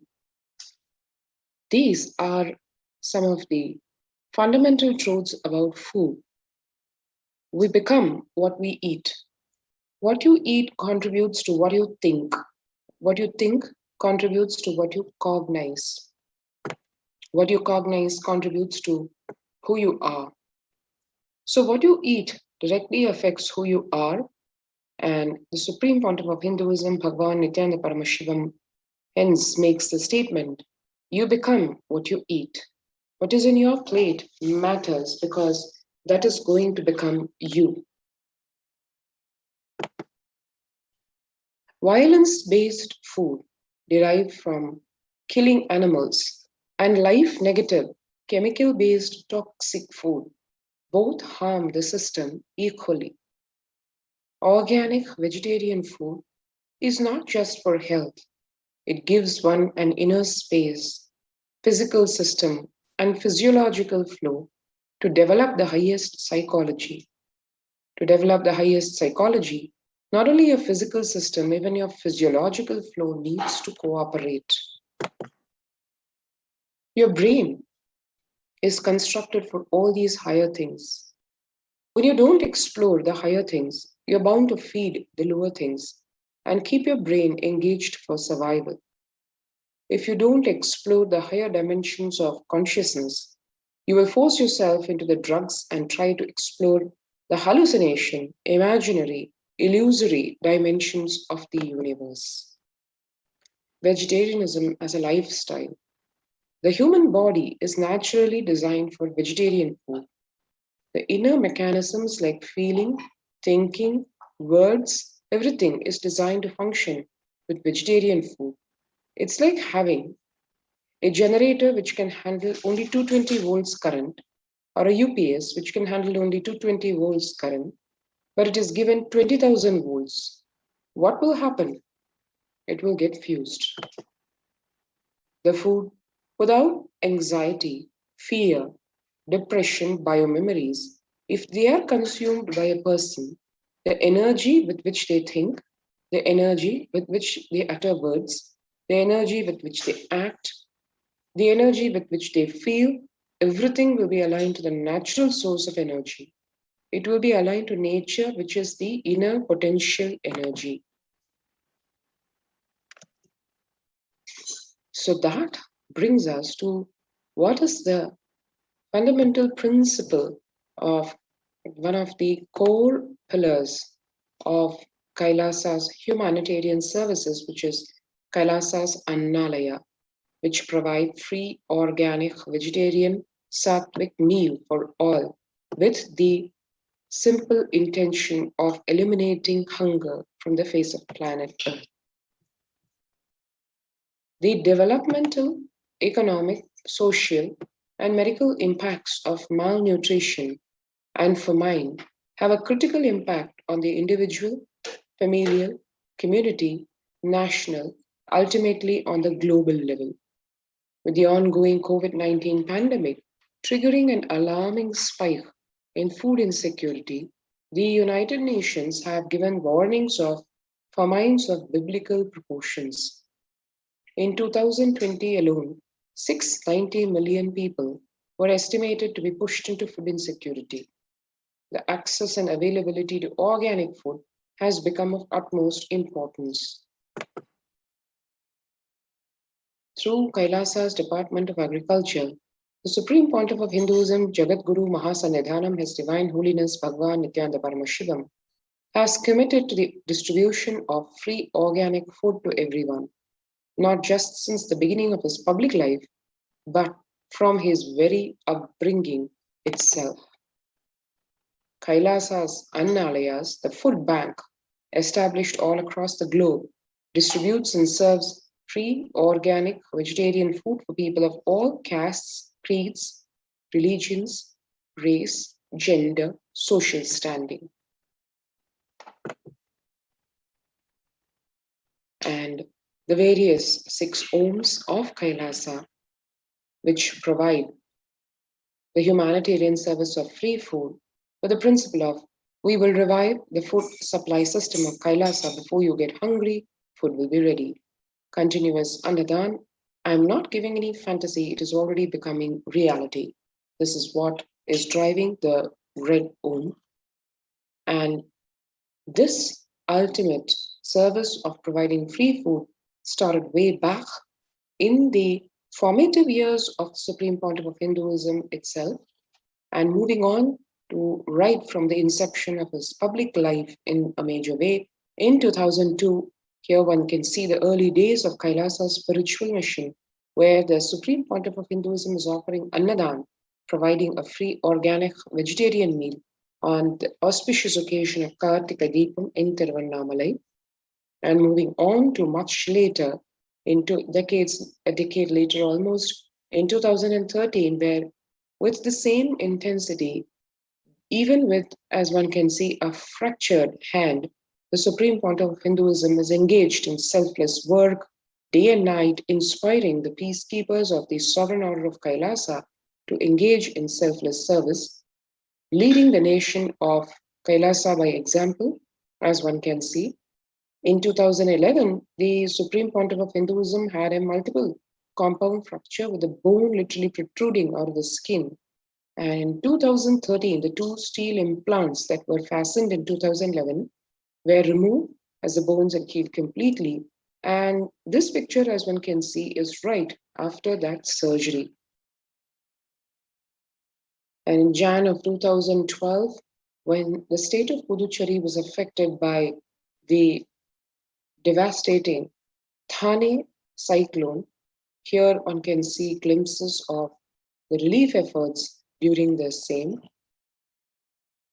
People, men, women, children at large, being offered free food by the peacekeepers of Kailasa day and night in a non-stop service. In 2011, the Nithyananda Annalaya inauguration in Tiruvannamalai. In 2005, the Arogya Yoga Health Workshop in Tamil Nadu.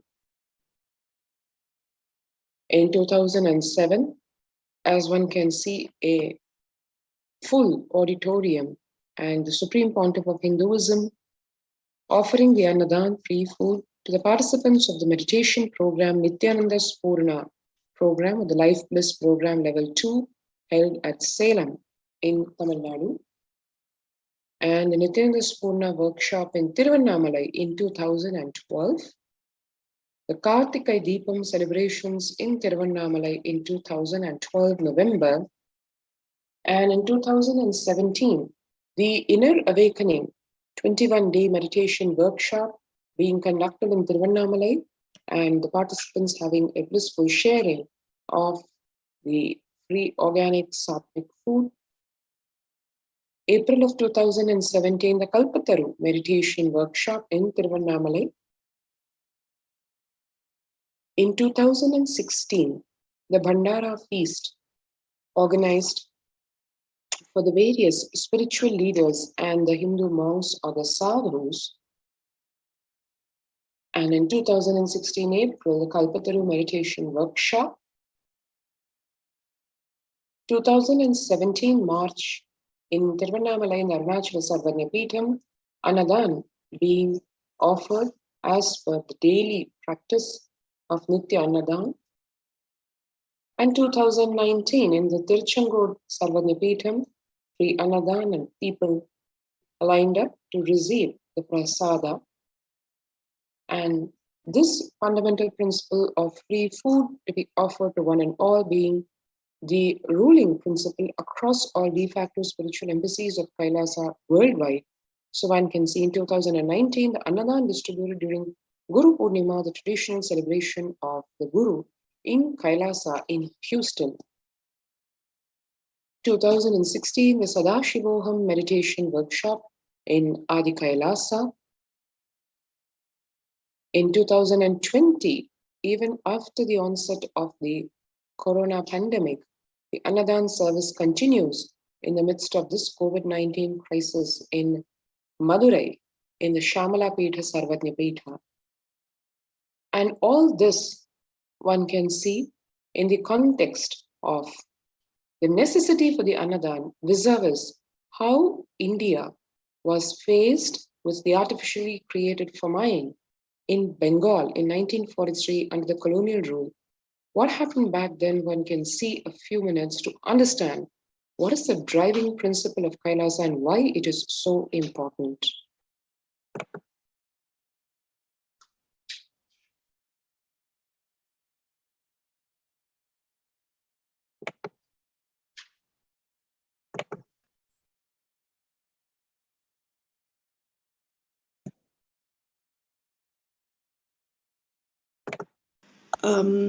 Churchill did several things that greatly aggravated the death toll. India was being used extensively for the war effort. Indian resources, Indian soldiers, and Churchill repeatedly refused to acknowledge the fact that the extent to which India was used could lead to famine. Viceroy to India, Archibald Wavell, called the Bengal famine one of the greatest disasters to have befallen people under British rule, and said the reputational damage was incalculable. During one government discussion about famine relief, Secretary of State for India Leopold Amery recorded Mr. Churchill saying that any aid sent would be insufficient because Indians bred like rabbits. What I found in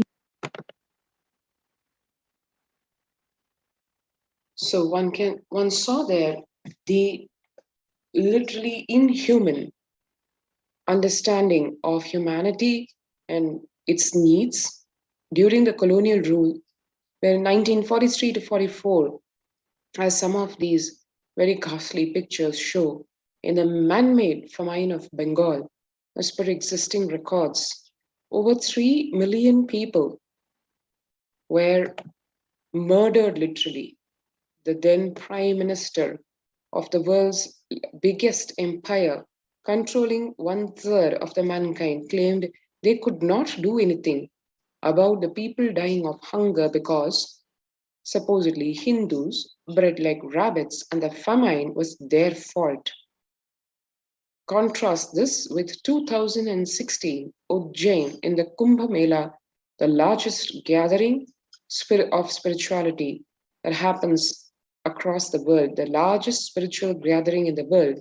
The peacekeepers of Kailasa served organic food to over 3 million people, the very same number being starved to death versus the number being fed free organic sattvic food. Peacekeepers of Kailasa, under the leadership of the Supreme Pontiff of Hinduism, Nithyananda Paramashivam, have served more than 1 billion free meals in the past 26 years and are determined to end hunger and poverty in all its forms.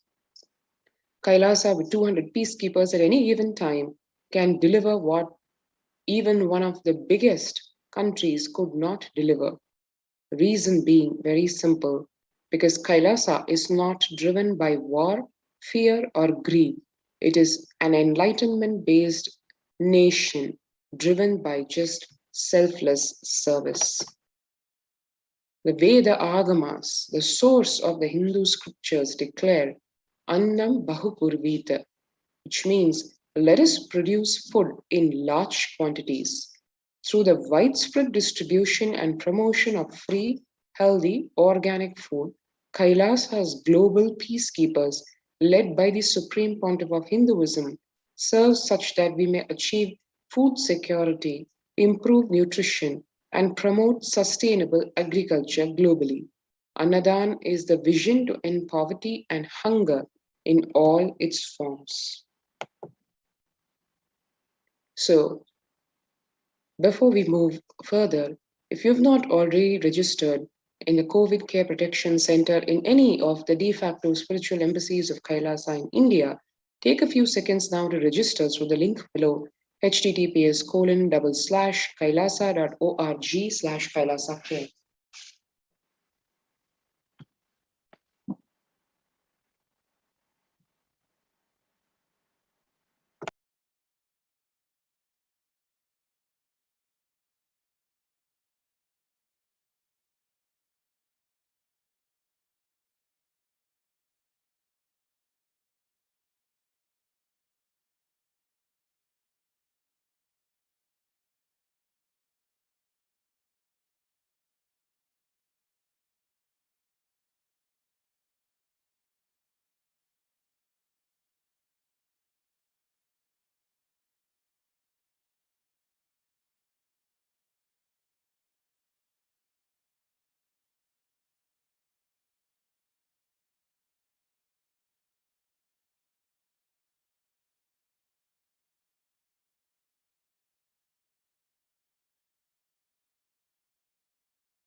And moving on to the revelations of Devi Parashakti to the world.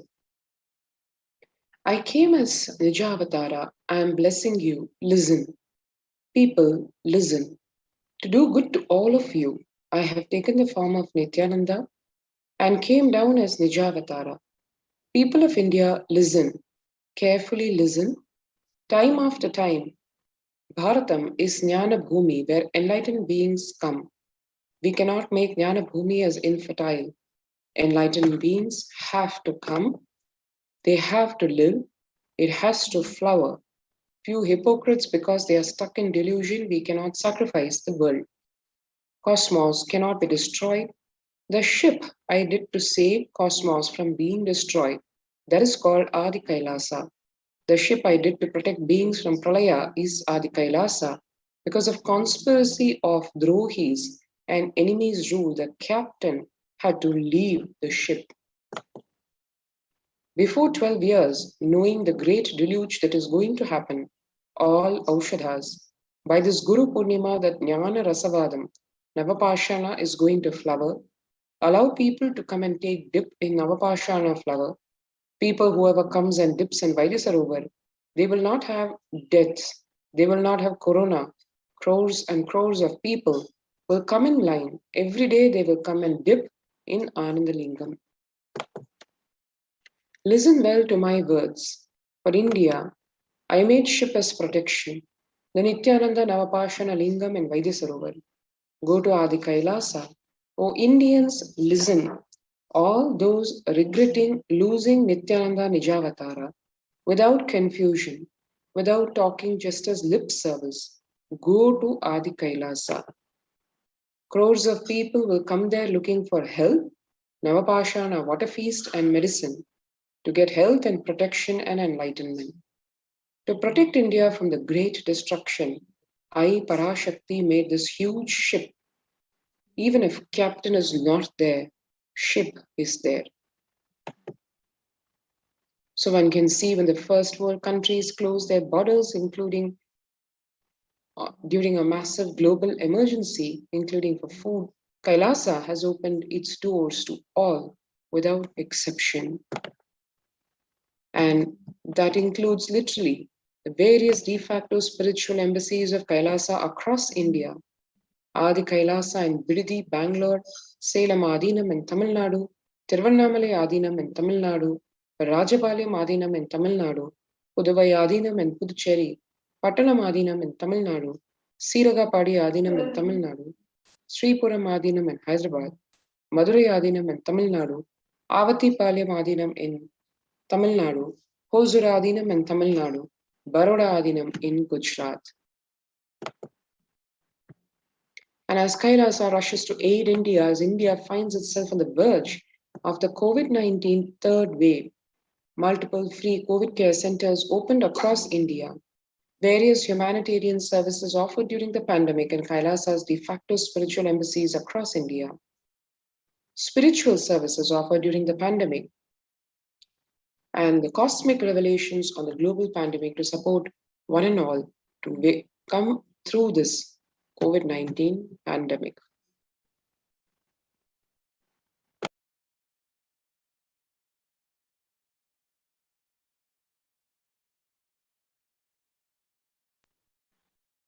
The free humanitarian services offered during the pandemic and de facto spiritual embassies across India include medical care in the form of allopathy, Ayurveda, Siddha medicines, infrastructure to accommodate thousands, accommodation for multi-layered quarantine facility, emergency ambulances or ICU on wheels, personal protective medical equipment, food security management through food banks, and organic farming to sustain all this. And once again, if you've not already registered for the COVID Care Protection Centers, do register now through the link below kailasa.org/Kailasa Care.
there are some great spiritual sciences unique to Hinduism.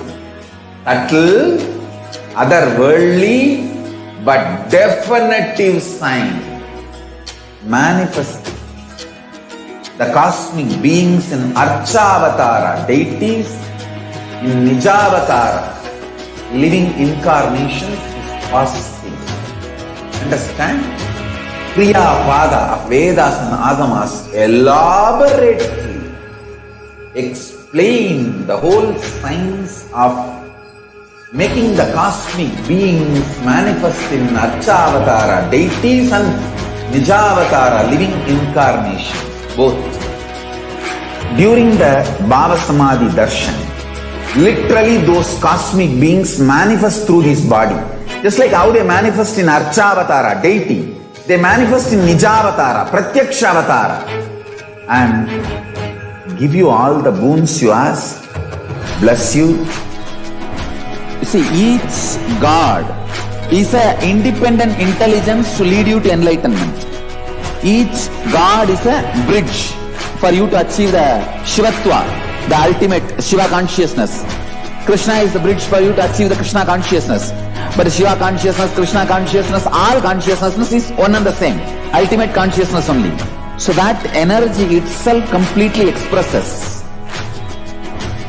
Just like Radhika, when I see my own sweetness in the mirror, I become eager to taste it.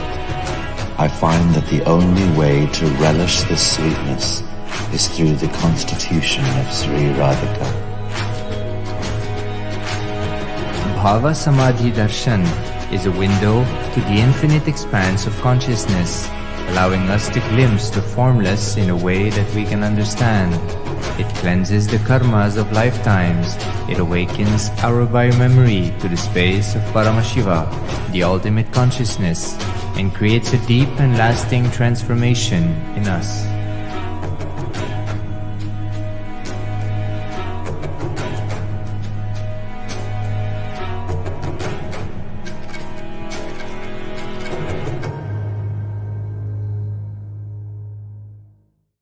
Just be alive for next 3 years. Don't die within next 3 years.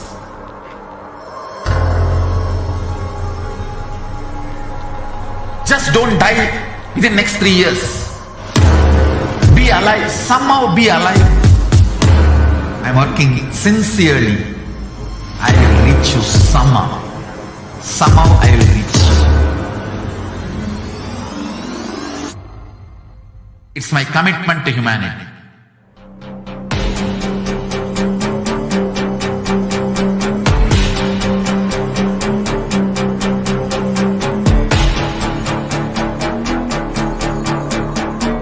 Just don't die within next 3 years. I will reach you wherever you are, whichever corner of the world you may be. I will reach you with enlightenment. You manifesting the space, state, powers, being Paramashivoham. It is possible, and it is possible for you.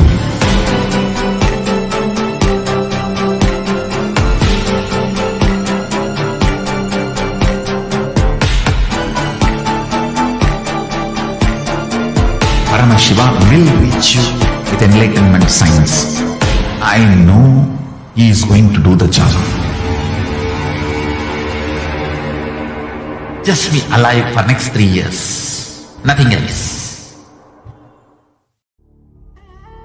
What I mean by the word Kailasa, listen intensely. Enlightenment ecosystem, literally enlightenment itself, in your own home, wherever you are. If you cannot come to Kailasa, it's okay. Kailasa can come to you. Kailasa coming to you is Kailasa.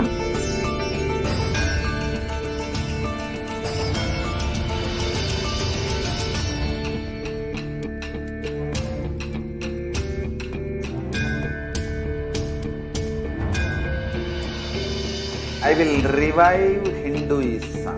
I am a Hindu revivalist, not by any revolution, but by evolution.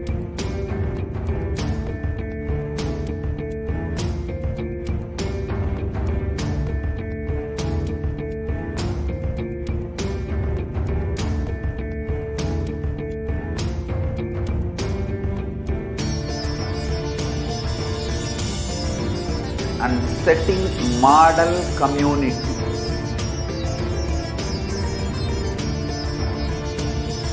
Kailasa, enlightenment ecosystems, Sarvanya Pitas all over the world.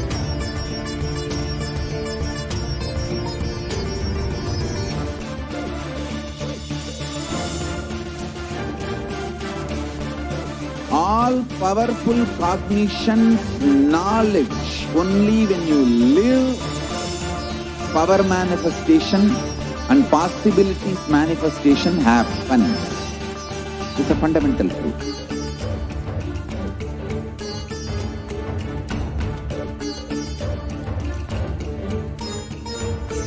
Hinduism cannot live exclusively as one sampradaya. No. All sampradayas of Hinduism is an ecosystem.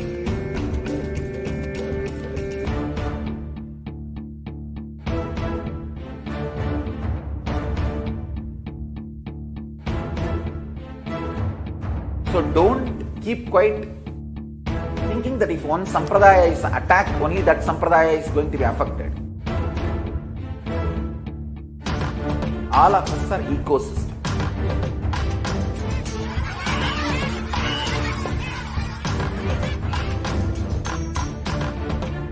I invite all of you to get involved and enjoy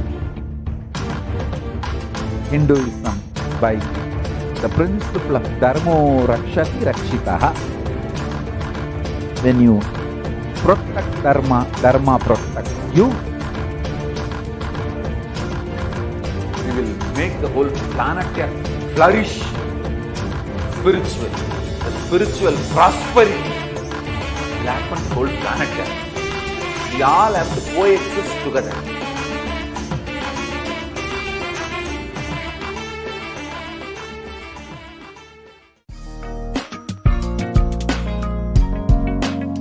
We get you health. We get you ability to build beautiful relationships in your life. We get you direct spiritual support, and we make sure you become wealthy.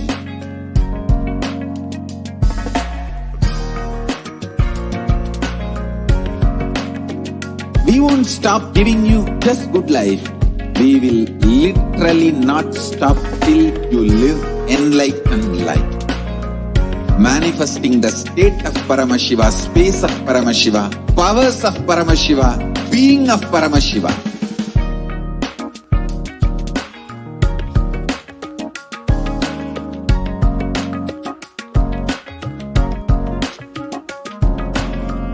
Whole world should become Kailasians. I want the whole world to know Hindus have something great to contribute to the world.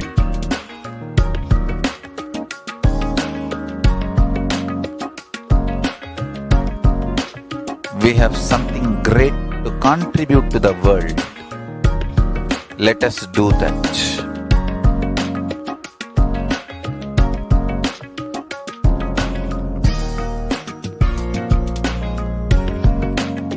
Kailasa is proper customized spiritual service helping you to identify your root patterns of suffering. We have perfected the science of helping every individual from every cultural, religious, nationality background.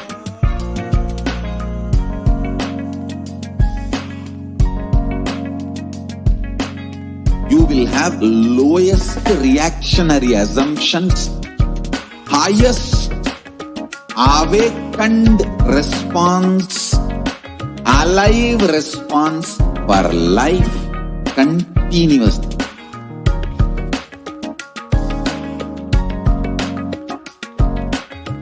Kailasa is enlightenment ecosystem, literally enlightenment itself in your own home, wherever you are.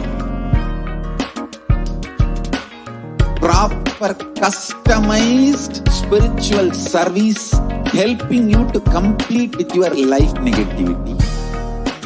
Withdrawal from life, self-hatred, self-denial, self-doubt, so much of tiredness, laziness, we can support you aligning your diet, your attitude, your aptitude, your understanding about life.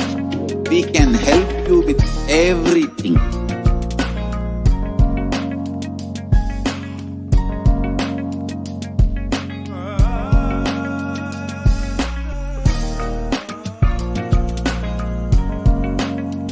If you are interested in enlightenment, we will immediately bring this to you. If you are not interested, we will explain the whole science, inspire you.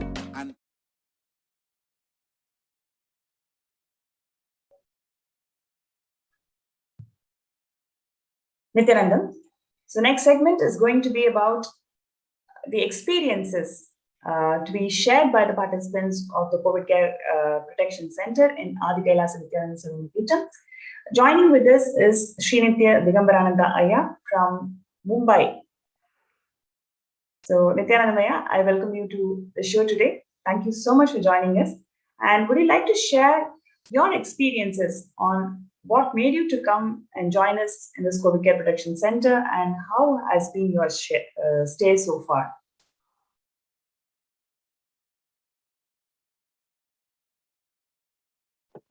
Request you to unmute, please.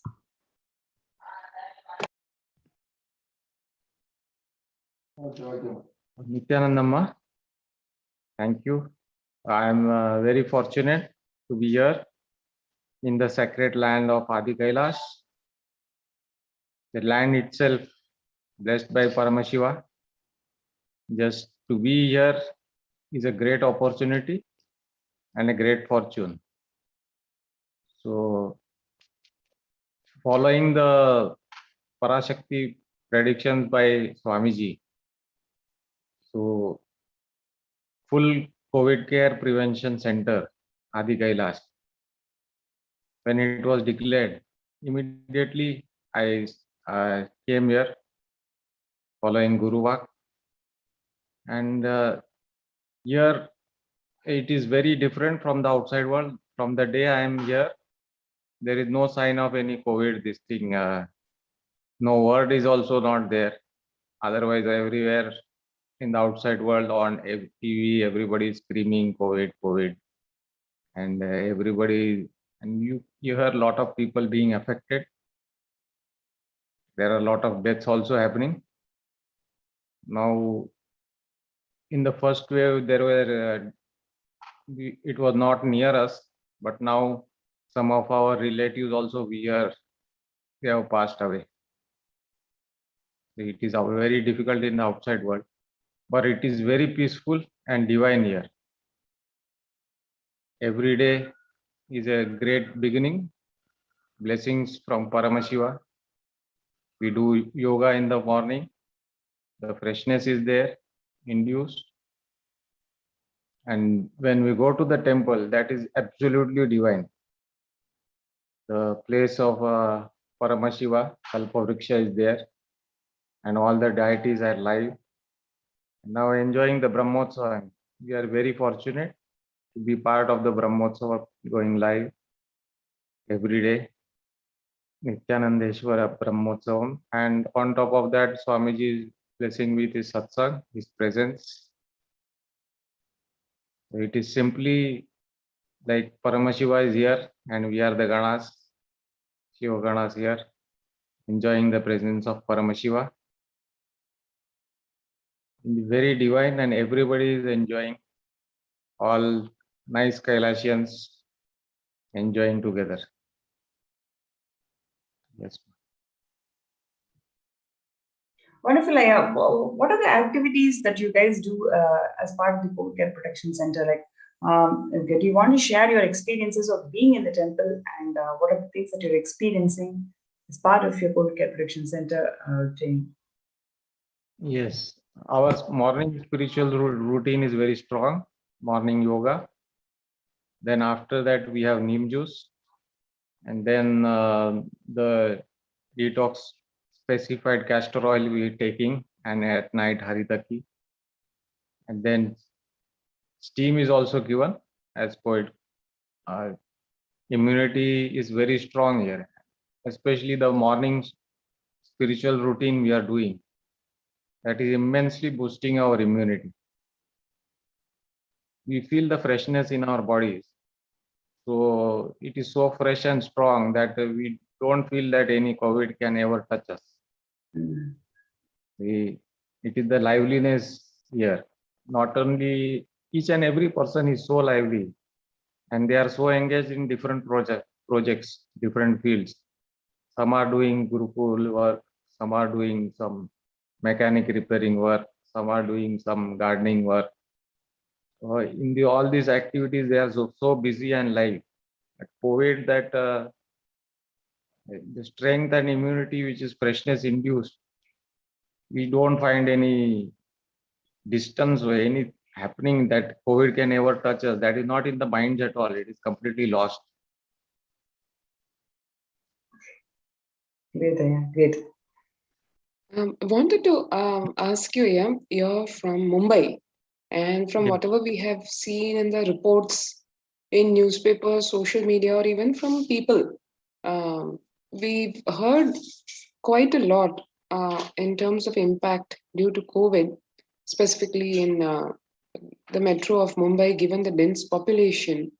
Wanted to ask you, what has been your on the ground experience in terms of how things are in Mumbai, in Maharashtra, in this COVID-19 pandemic?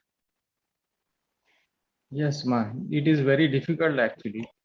Though the numbers that since the government has taken out the lockdown, I think they are forced to give proper numbers. So they are not giving the actual numbers, I feel.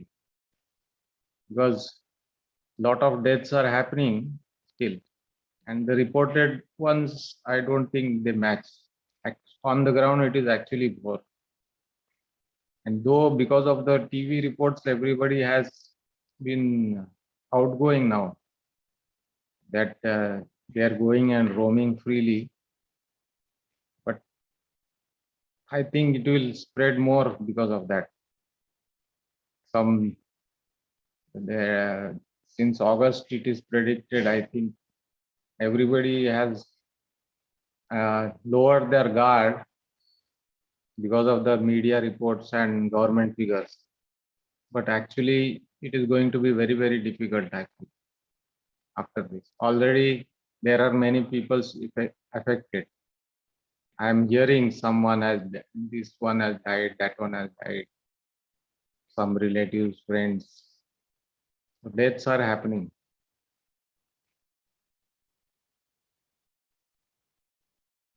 So though it is pictured that nothing is there, now it has relaxed. I feel on the ground, there is still there, it is still there, it is still preparing. And because of this lowering of guard and mixing and of lot of people, I think it will spread very fast again. Yeah, actually, I don't know how many, there must be an elderly generation of people who would have witnessed this kind of massive, practically destruction, where every family practically seems to have been impacted in one way or the other. Like you said, even if not immediate family, then the extended family, like you mentioned about your relatives being impacted and passing away.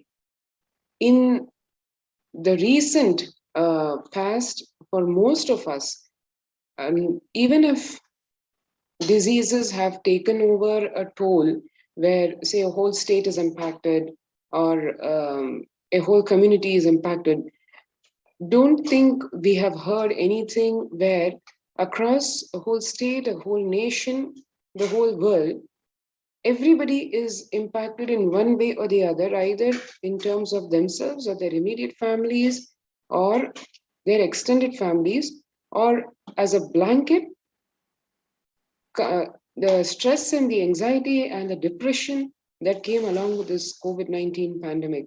I'm sure, just like New York City, Mumbai, one of the most throbbing living cities, and that city being faced with a lockdown, and as you said, fudged figures by the government because they're not able to reveal the true statistics. That itself seems to be something very concerning. And I'm sure your experience, having lived so many years in Mumbai, must be the same. I'd like to ask you to share, for the sake of our viewers, that other than what you saw as a physical impact which you shared, how is it affecting people at large, in terms of what you have seen amongst your friend circle, family circle, emotionally, psychologically, economically, in the economic capital of India, needless to say, Mumbai? Yes, yes, Ma. See, actually, the pandemic fatigue is it is happening now. Though everybody they were during the initial period sitting economically also, because Mumbai is the financial capital of the world, of India, sorry. So it is everybody is used to being involved economically, basically. That, and when they are sitting at home during the initial period, they are so now depressed by the pandemic fatigue. So even though they want to go out and they want to start their activities, so even though it is not happening, because this has affected a lot, economy is paralyzed. A lot of standstill has happened in the activities, factories, industries, line. Other than the share market, everything is little held up. So, and because of this pandemic fatigue, everybody is going outside, like the metro also, lifeline, railways of Mumbai. You see the amount of people there are gatherings. It is really no. It seems everybody has lost that there is COVID. They are mixing so close, and a lot of gatherings are happening even in markets. And because of this pandemic fatigue, it is like everybody has lowered their guard. The quarantine and everything, we are so much taking care here. The other places, it is really no quarantine, and if anything happens, if anybody is affected, it is very, very easy to, it will be spread very fast, because gatherings are there. And people are also trying to start their businesses, start their shops, their workshops, their industries, some way or other to earn. Because of that pandemic fatigue, they want to get things rolling. And this is the gathering has started happening then because of that. No quarantine is happening. And then if that wave comes, third wave, which is predicted, then it is very easy for it to strike. A lot of casualties will happen because of these gatherings. Quarantine is not there. As a precaution, what Bhagwan has said, it has to be taken very seriously. People have relaxed now. Wonderful, Laya. What would you like to share with our viewers about this extraordinary effort from the Supreme Pontiff of Hinduism, that he opened his homes as COVID Care Protection Center? What would you like to share about this grace and compassion of the Supreme Pontiff of Hinduism to open his de facto spiritual embassies to the world as COVID Care Protection Center? Yes, Ma. The great compassion of our Bhagwan. He has opened this COVID care center. See, outside everybody is mixing. There is no quarantine, and at home it is simply not possible. There are multiple quarantine we are having here. So here there is such a big campus, 100 acres, and all so many trees and nice breeze going on. It is like living in a hill station. Everybody, and you can enjoy. And Bhagavan has given this great opportunity for everyone. You can, instead of the fatigue and the depression of COVID outside, in the outside world, living every day in the tension that it will get to you. Instead of that, coming here in Kailasa, relaxing. It is like taking a holiday in this COVID time and relaxing and refreshing yourself. It is so beautiful. Bhagavan has opened these centers. The outside, everybody is afraid. And here, Bhagavan is giving you the opportunity to be completely protected from COVID. His centers he has opened. And where there is, I don't think anybody is there who has done this in India. We are the only ones who are blessed to have such a Paramashiva as our Guru. With his compassion, is given the opportunity of protecting not only us, but the whole world. He has invited everyone. Everyone can come and stay. So even if he has also given the opportunity of working from here. So even if you are working at home, you can come here and work. The internet provided is also very beautiful. It is very fast. The speed is very high, and people are working also from here. Not only enjoying, and those who are participating in various activities when they are free. But when they have work, they are easily working from whenever they have get the time. Wonderful, yeah. Thank you so much for joining the show today. It was great having you to share your experiences of being in Mumbai and how your life is transformed by being part of this COVID Care Reproduction Center. Thank you so much for joining us today, Aya. Yes. Thank you, Ma. Thank you, With this, we'll go to the next segment. Stay tuned and we'll be right back with the next segment.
Spiritual sciences unique to Hinduism. Subtle, otherworldly, but definitive sign. Manifesting the cosmic beings in Archavatara, deities in Nijavatara, living incarnations is possible. Understand? Kriya Pada of Vedas and Agamas elaborately explain explain the whole science of making the cosmic beings manifest in Archavatara, deities and Nijavatara, living incarnation, both. During the BHAVASAMADHI darshan, literally those cosmic beings manifest through his body. Just like how they manifest in Archavatara, deity, they manifest in Nijavatara, Pratyakshavatara, and give you all the boons you ask, bless you.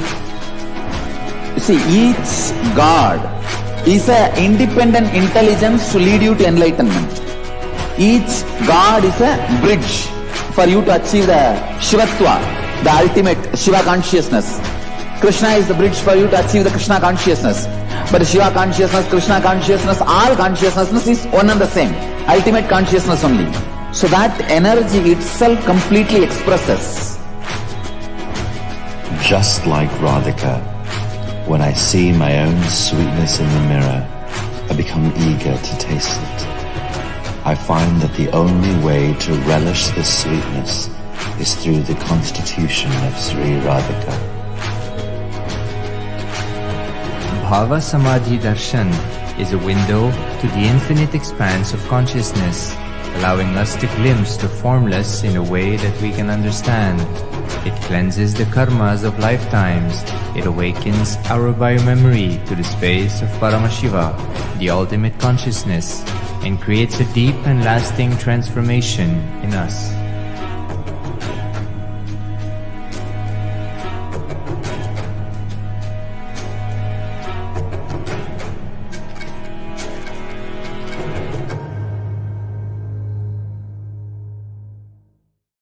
Just be alive for next 3 years. Don't die within next 3 years.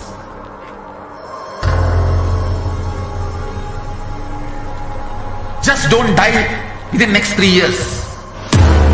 Be alive. Somehow be alive. I'm working sincerely. I will reach you somehow. Somehow I will reach you.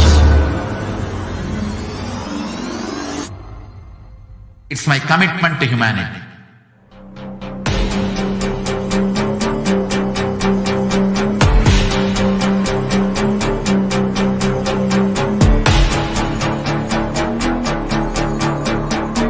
Just don't die within next 3 years.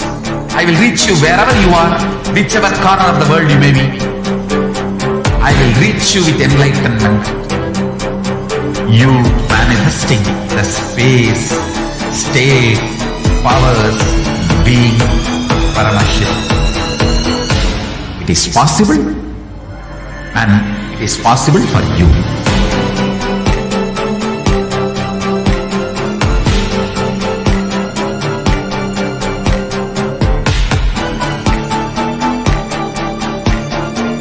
Paramashiva will reach you with enlightenment science. I know he is going to do the job. Just be alive for next 3 years. Nothing else. What I mean by the word Kailasa, listen intensely. Enlightenment ecosystem, literally enlightenment itself, in your own home, wherever you are. If you cannot come to Kailasa, it's okay. Kailasa can come to you. Kailasa coming to you is Kailasa.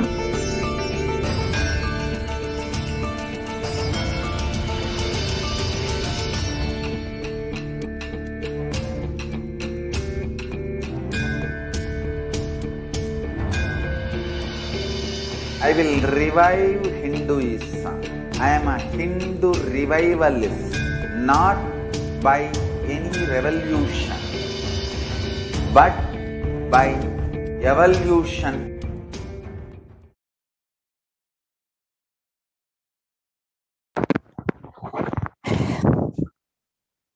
Nithyanandam, welcome back, dear viewers. Now we will be entering into the next segment where we will understand the persecution against the Supreme Pontiff of Hinduism, Kailasa, and Hinduism as a whole.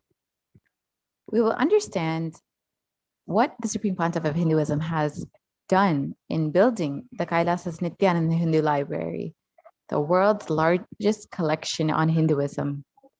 As many of us have heard, books and deities made Nithyananda. So let us explore and understand what the Supreme Pontiff of Hinduism has contributed to humanity through the Nithyananda Hindu Library and how he has revived the Hindu library system, which has been lost over thousands of years. Yes, we can move to the next slide, please.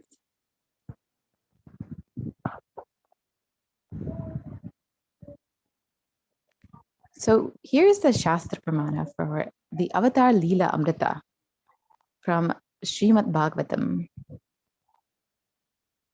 And the translation goes, that is which is sweet to hear, that which when heard immediately raises one to the high conscious state, that which takes us to another level just by remembering, that which gives deep pleasure not only to the listener, but also to the person who narrates it. Oh Lord, may I narrate your story.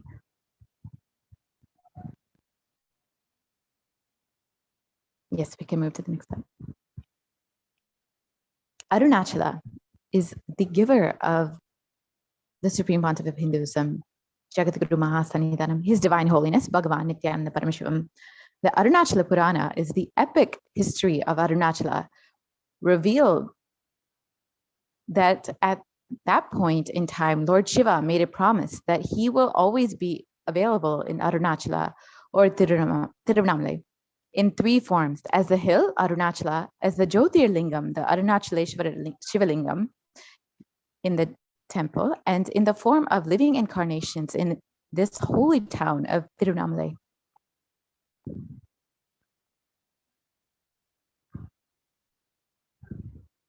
And true to his promise, Sadashiva retained his form as the Arunachala mountain, assumed the form of the Shivalinga called Arunachaleshwara at the temple in Tirunamlai, and is incarnating continuously, keeping the unbroken lineage of enlightened beings in Tirunamlai till date.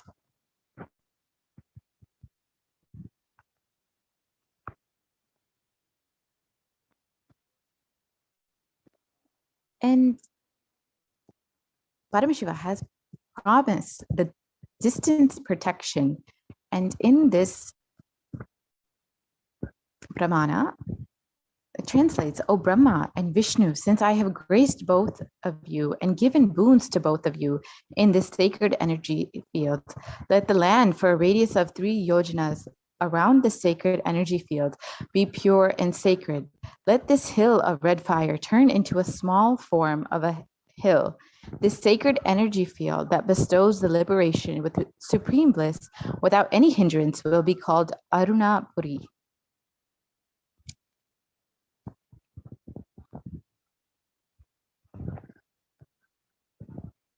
Arunachala is protected even during the Pralaya. The Devas and the Devendra who were in suffering remembered me. I removed their suffering. Hence, I will remove the suffering of birth of whoever remembers the sthala, the sacred energy field. This hill and this sacred energy field will have the features of not getting destroyed even during the time of Pralaya, the deluge. It will lead to the moving and unmoving beings that are there within the periphery of the wind that has touched this hill to liberation. And this is the Purana, the Pramana for how even during Pralaya, Arunachala is protected. And this is from Skanda Purana.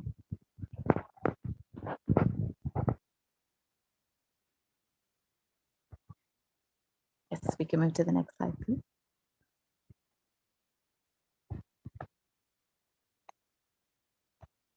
And here's the request to Arunagiri to become the linga. And again, the reference is from Skanda Purana, and the translation goes, "Oh, Arunachalesha,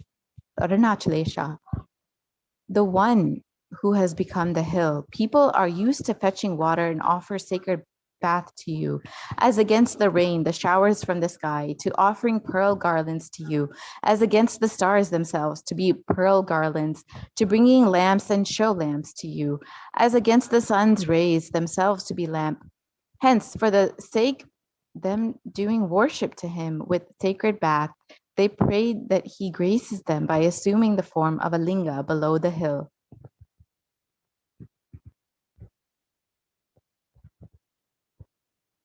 Since this hill is the medicine to remove birth and death, this hill is called medicine. This hill is red in color. This hill is called Arunagiri. When Shiva, the blue-necked blessed, to those who utter his name once in this planet Earth, to them it is equal to uttering the Panchakshara 30 million times. Brahma and Vishnu became happy and bowed down to the Lord and said, I am becoming linga. Worship me with bhakti. Saying so, he disappeared into the hill. There appeared a linga that is adorable by the whole world.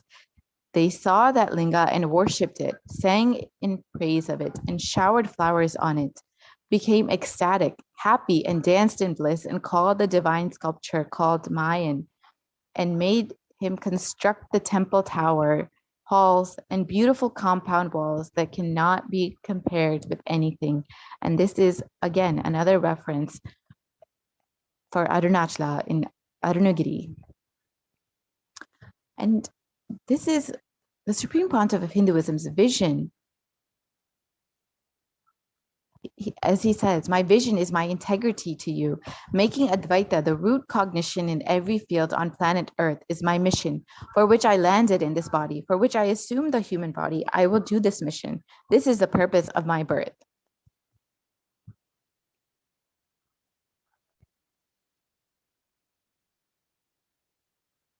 Before landing, I saw very clearly the need of planet Earth that I need to pack. I saw very clearly that it is love and consciousness, nothing else.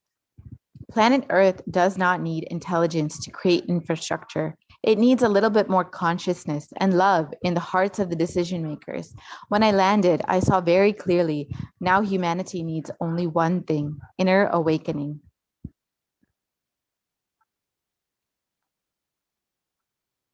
With the authority that I am an incarnation who landed on the planet Earth to give this science, this great science to all of you, I give you all the ultimate secret. Just relax. I will take care.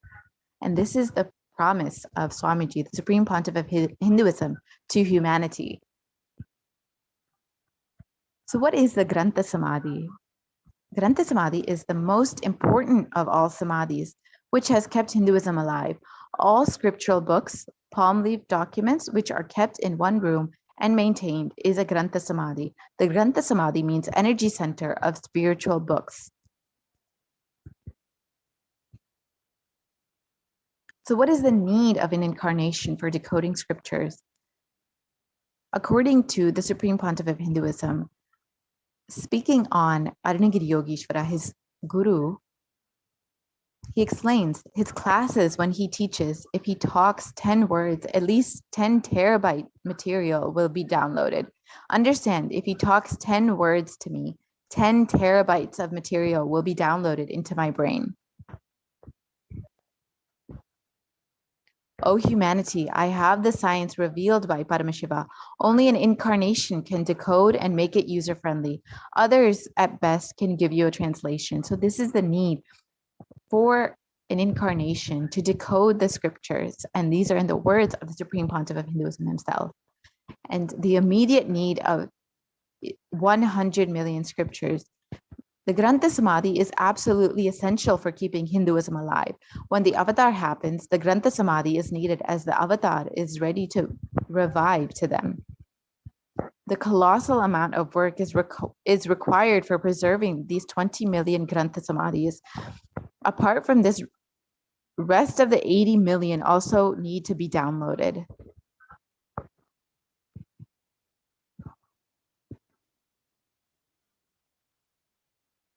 This downloading is possible only when already available 20 million are obtained, and the studied which will awaken seeking inside the practitioner and their bodies will become a suitable medium to download the 80 million remaining scriptures. This revival needs to be done on an emergency basis, while the Supreme Pontiff of Hinduism, Nithyananda Paramashivam, is still in the physical body.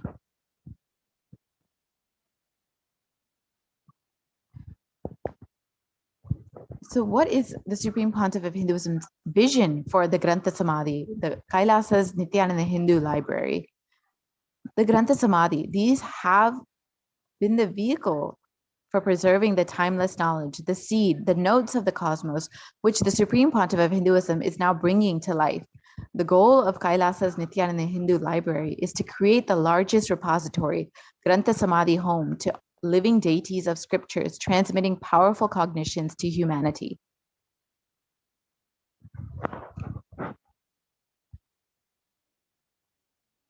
So let us look at what has happened over the last 3,000 years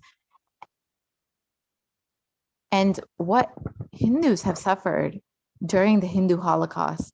Over 3,000 years of destruction by combined attack of millions of invaders, and only 200 years for a revival by the incarnation, even after the Supreme Pontiff of Hinduism is stretching his lifespan to 200 years. We have just 7% of the total time of destruction for revival.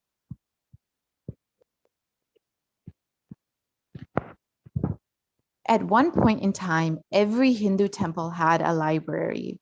And here's the translation of the verse from the Kamikagama, which the Center for the Scriptural Studies, the Vedagama, should be constructed in all the four main directions of the temple, in the corner directions of the temple, in its inner closure, or in the locations recommended for the installation of the images of the Shaiva devotees. So, only 20% of Vedic Hindu scriptures remain on this planet Earth. And 100% of Hindu libraries have been destroyed. All libraries, including Nalanda, Takshashila, Vikramashila, with millions of books, have been destroyed. And there are more than 2 million temples in India, but not one with a library. And more than 10,000 of Mutt libraries have been destroyed. And major collections of manuscripts in the hands of Oriental institutes or institutes funded by foreign countries, with millions of scriptures stolen by invaders. What is the importance of Vedic scriptures for the revival of yoga? Today, with more than 300 million yoga practitioners, yoga is the most practiced religion in the world. The size of the industry around yoga is valued at $84 billion US. This shows us that people are sincerely seeking solutions to health and well-being, and they are finding solutions in yoga. It is working for them, because of which there is a large following. The authority of the Shastra is everything.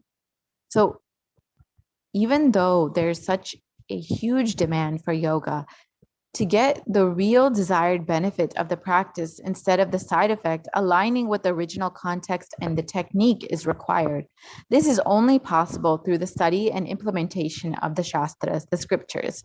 For instance, although compared to the past 1,000 years, the number of yoga practitioners in the world is at an all-time high. But how many actually realize enlightenment by doing yoga? This shows that in practice of yoga, people are fundamentally lacking somewhere. This can only be addressed by aligning with the source.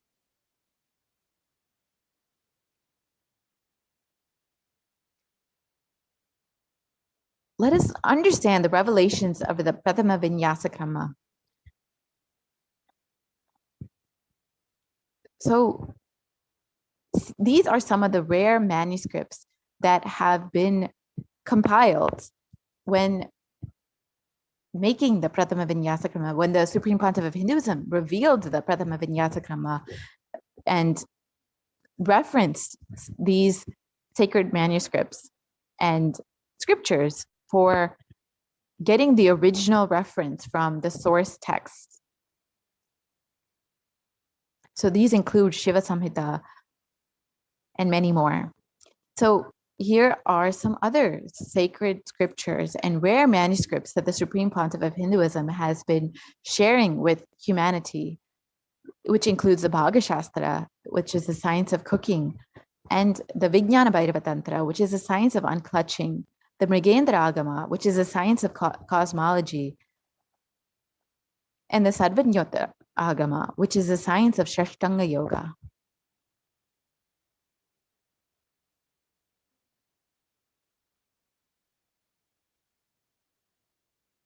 So now let us listen to the Supreme Pontiff of Hinduism himself on his vision for a library and what the Supreme Pontiff of Hinduism is doing to revive the Hindu library system.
One great thing in the modern day, information age, internet age, human beings can't be manipulated anymore by a small gang of people, by keeping the mass media cult under them. No, world cannot be controlled anymore by mass media cult or entertainment industry cult. And world cannot be controlled anymore by missionary militants and militant missionaries. The next generation, the modern day youth has started questioning the utility value of everything. And I tell you, Hindu tradition is the best designed, developed tradition just to contribute. Hindu knowledge is amazingly contributing. I can very boldly tell you with all joy and pride, Hindu scriptures are the most unadulterated, as maintained, as purely as it was uttered, revealed in the beginning. The Vedas are as it is From the time Paramashiva breathed it to Parashakti to Vishnu, Vishnu to Brahma and the Guru Parampara. Narayanam Batma Bhavam Vasishtam Shaktinja Tatputra Parasharanja Yasam Sugam Gauda Padam Mahantam Govinda Yogindra Matasya Sishyam Srishankaracharya Matasya Vatman Padanja Asta Malaganja Sishyam Tamtroda Ganmar Tigakaramanya. The whole Guru Parampara, unadulterated, I tell you.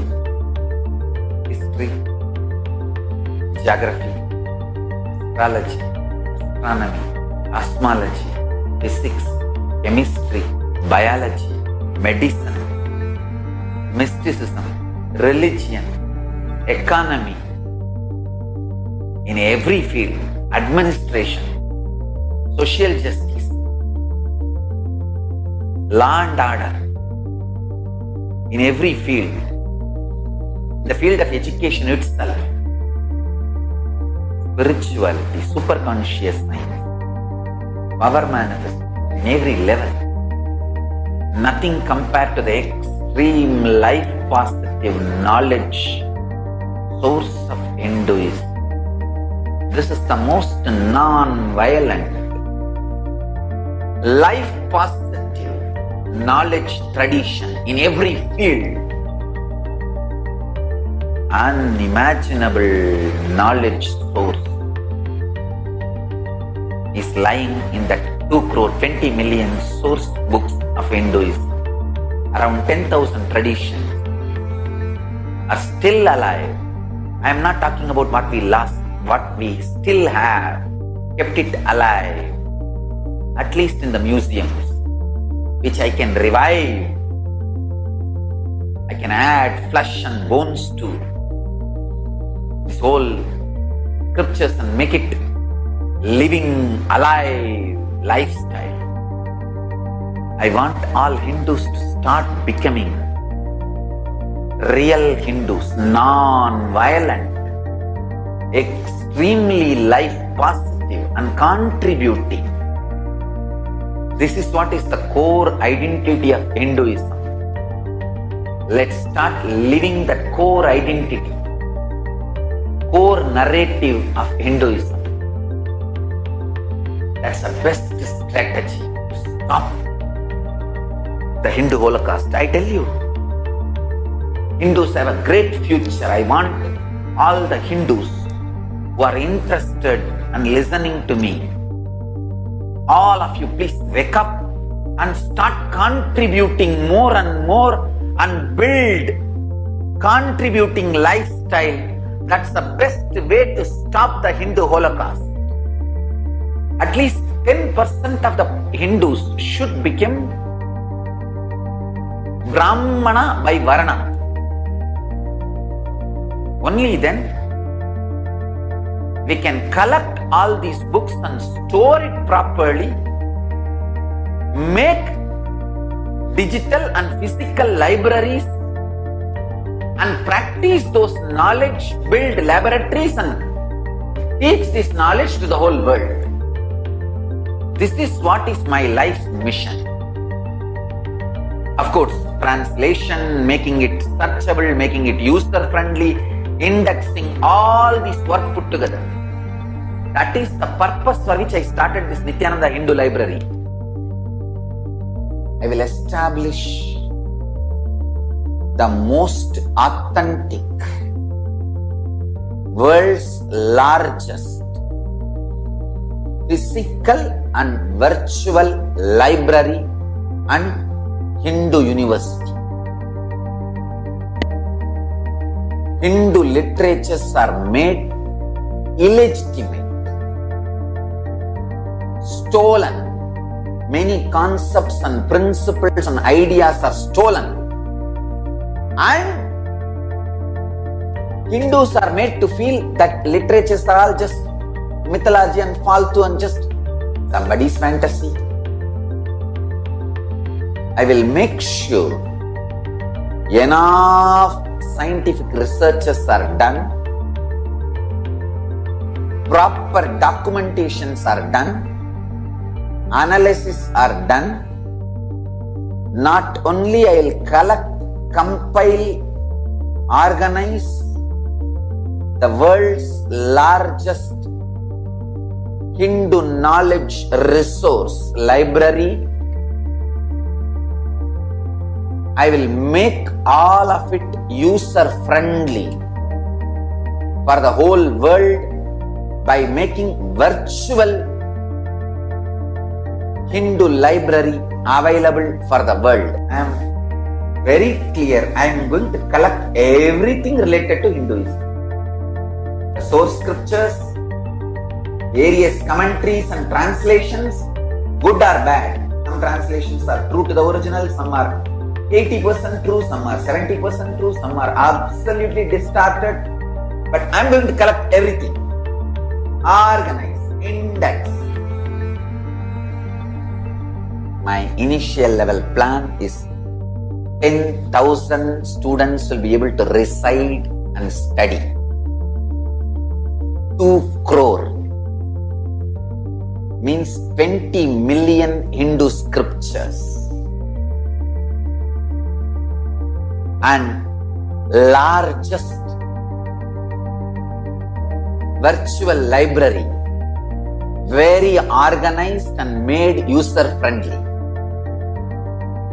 Collecting all the 2 crore, 20 million source books, organizing, indexing, then translating, making it user-friendly, making library, physical library, and making digital library, then studying it, researching it, making laboratories. For example, the Hindu battery, which can be charged, recharged by consciousness, does not need any other chemical from outside.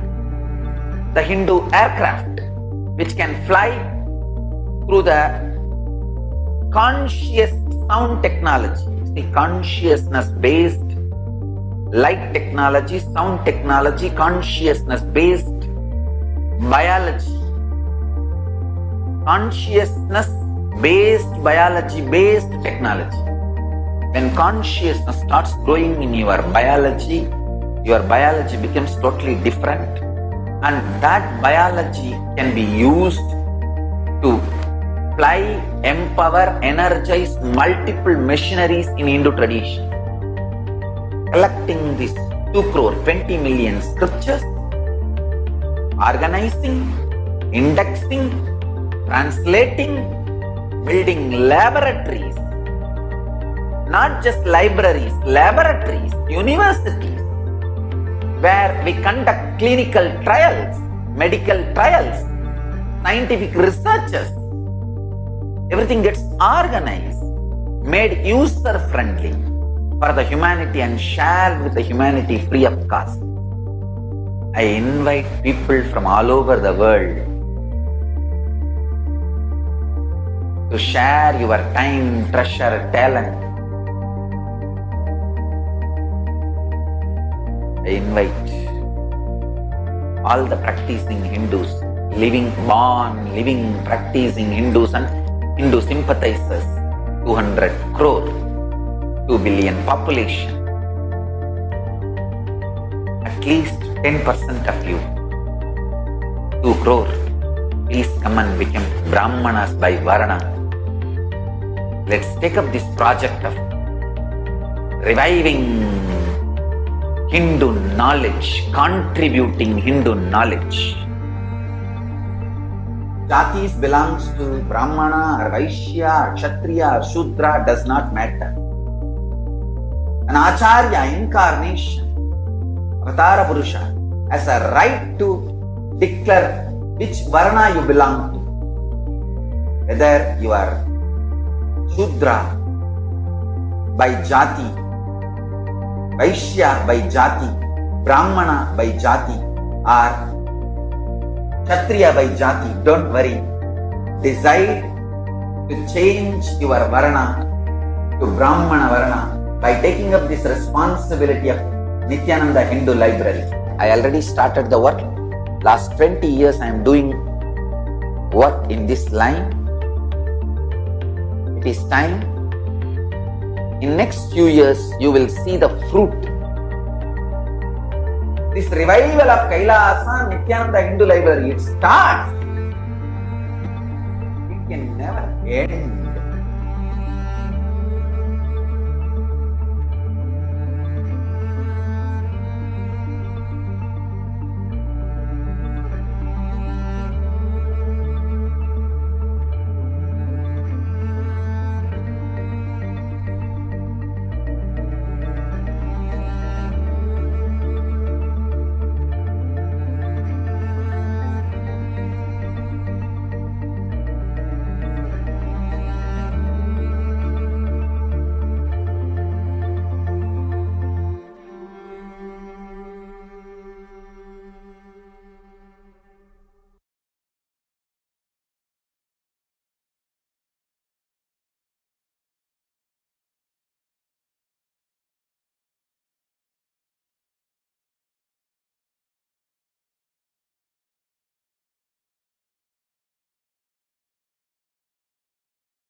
Yes, we can move to the next slide, please.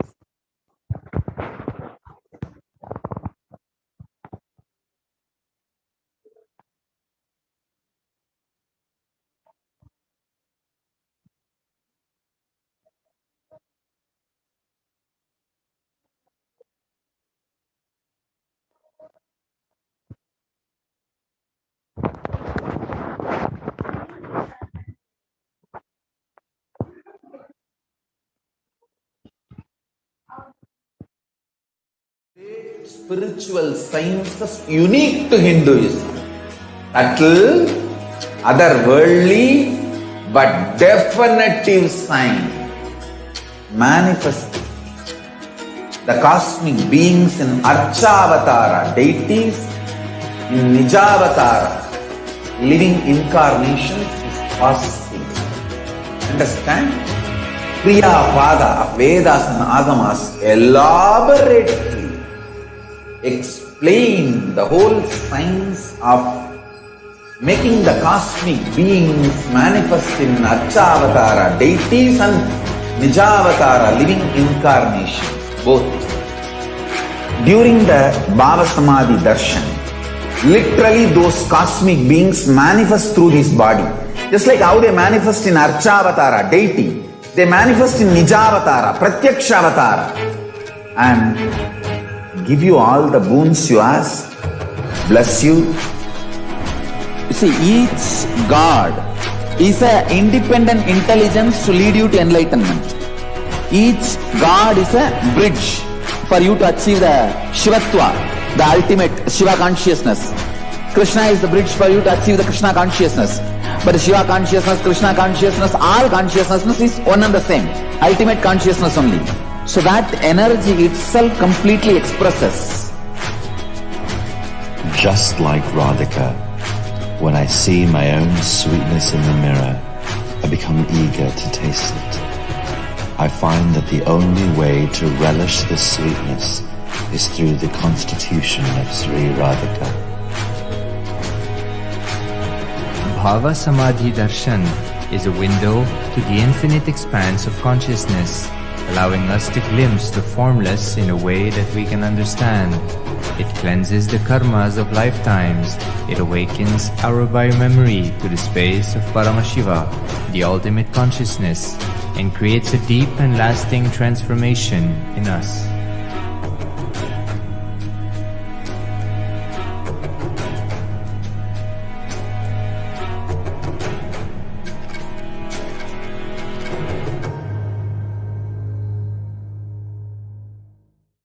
Just be alive for next 3 years. Don't die within next 3 years.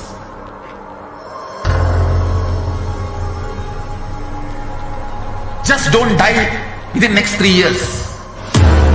Be alive. Somehow be alive. I'm working sincerely. I will reach you somehow. Somehow I will reach you. It's my commitment to humanity.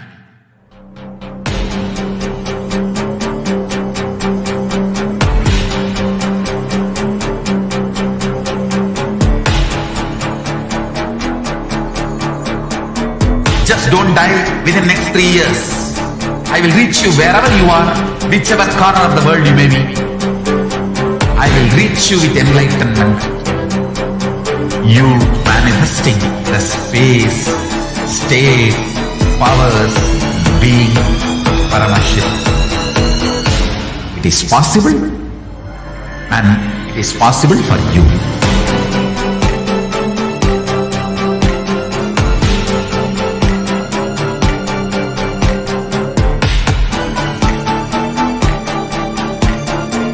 Paramashivoham will reach you with enlightenment science. I know he is going to do the job. Just be alive for next 3 years. Nothing else. What I mean by the word Kailasa, listen intensely. Enlightenment ecosystem, literally enlightenment itself, in your own home, wherever you are. If you cannot come to Kailasa, it's okay. Kailasa can come to you. Kailasa coming to you is Kailasa.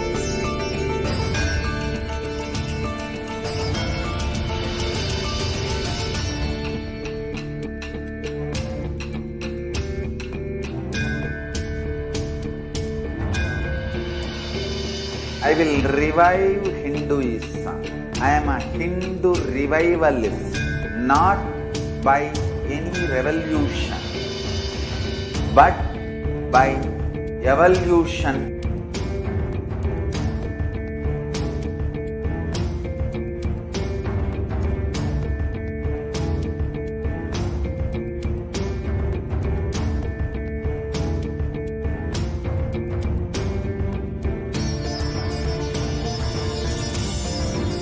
And setting model communities.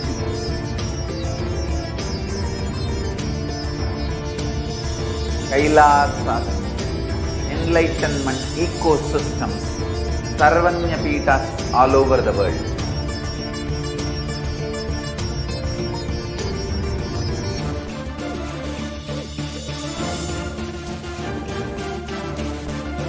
All powerful cognition, knowledge, only when you live, power manifestation and possibilities manifestation happens. It's a fundamental truth.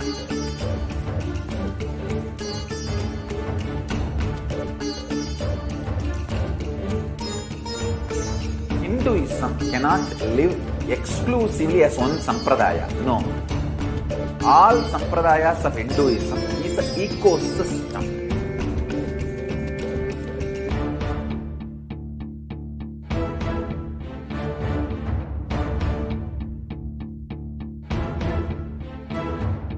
So don't keep quiet thinking that if one sampradaya is attacked, only that sampradaya is going to be affected.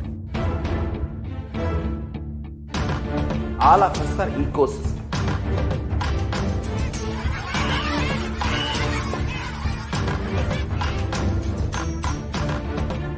I invite all of you to get involved and enjoy Hinduism by the principle of Dharmo Rakshati Rakshitaha. When you protect Dharma, Dharma protects you. We will make the whole planet flourish spiritually. The spiritual prosperity will happen to the whole planet. We all have to coexist together.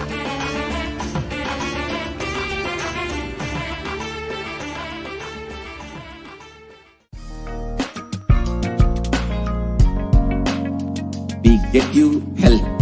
We get you ability to build beautiful relationships in your life.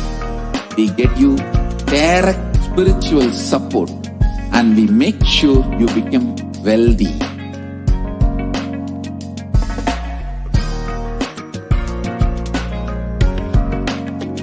We won't stop giving you just good life. We will literally not stop till you live enlightened life. Manifesting the state of Paramashiva, space of Paramashiva, powers of Paramashiva, being of Paramashiva.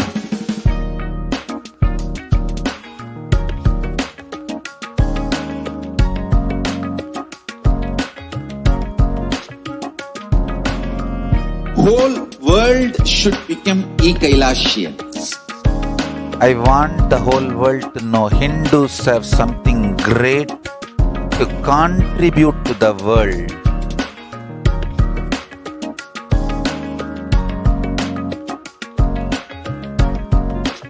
We have something great to contribute to the world.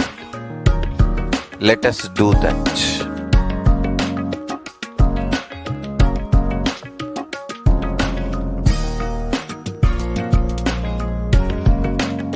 Kailasa is proper customized spiritual service helping you to identify your root patterns of suffering. We have perfected the science of helping every individual from every cultural, religious, nationality background.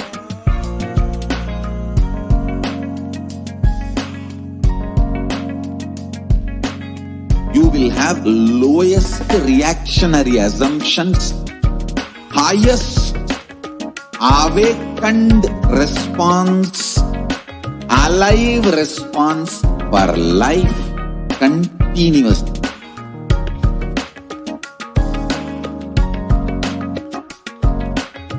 Kailasa is enlightenment ecosystem, literally enlightenment itself in your own home, wherever you are. Proper customized spiritual service helping you to complete with your life negativity. Withdrawal from life, self-hatred, self-denial, self-doubt, so much of tiredness, laziness. We can support you aligning your diet, your attitude, your aptitude, your understanding about life. We can help you with everything.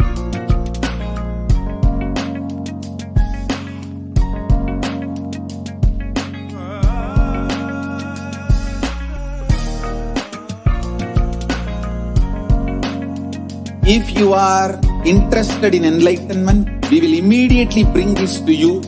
If you are not interested, we will explain the whole science, inspire you and make you interested in enlightenment time.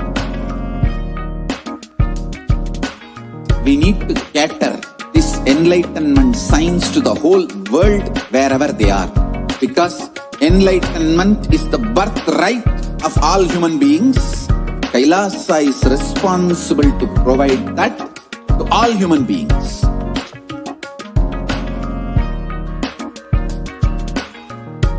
Kailasa is the totality of the knowledge I received from my gurus and practice manifested in my life, perfected by teaching millions of people from all cultures, time zones, backgrounds, genders, nationality, race, from every creed.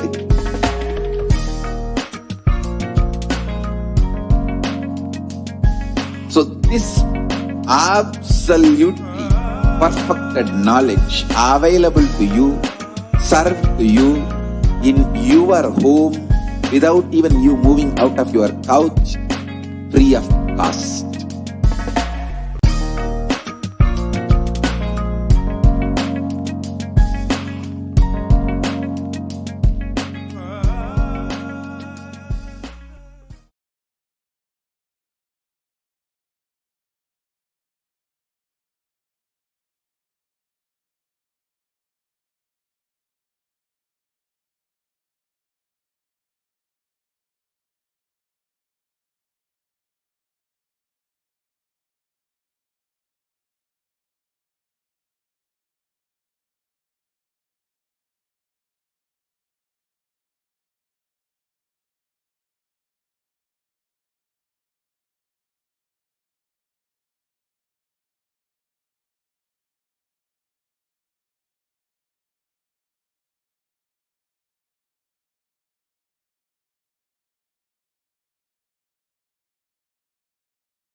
with your eyes closed is meditation.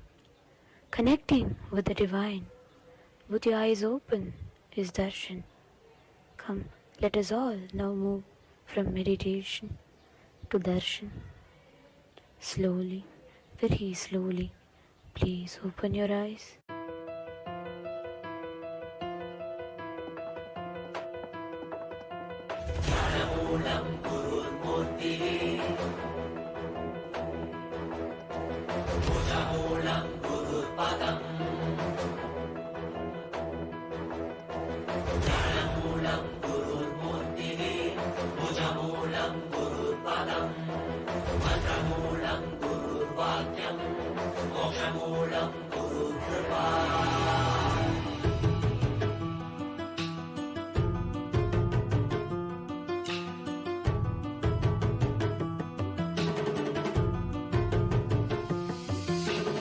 உலகை காத்தருளவே கையிலையில் தரும் நித்யனின் தரிசனம் தன்னை தானறியவே இவை அசைவிடி தீட்சை தரும் தரிசனம் மறைபொருளாயிருந்து திரை விலகி திருவடி தொகும் தரிசனம் பிறை சூடிய சடை நாரனின் திருவுரு தரிசனமே மறைபொருளாயிருந்து திரை விலகி திருவடி தொகும் தரிசனம் பிறை சூடிய சடை நாரனின் திருவுரு தரிசனமே அவள் வேண்டி வேண்டி திரளான கூச்சமுவை தேடி வரும் அல்லவா மலை நான்கின் பொருளுடத்த நாளும் கண்களுட கையிலை உதித்ததல்லவா பொருளெல்லாம் தேடி உலகெல்லாம் போடி உடையனுள் உணர்ந்தல்லவா பொருளெல்லாம் தேடி உலகெல்லாம் போடி உடையனுள்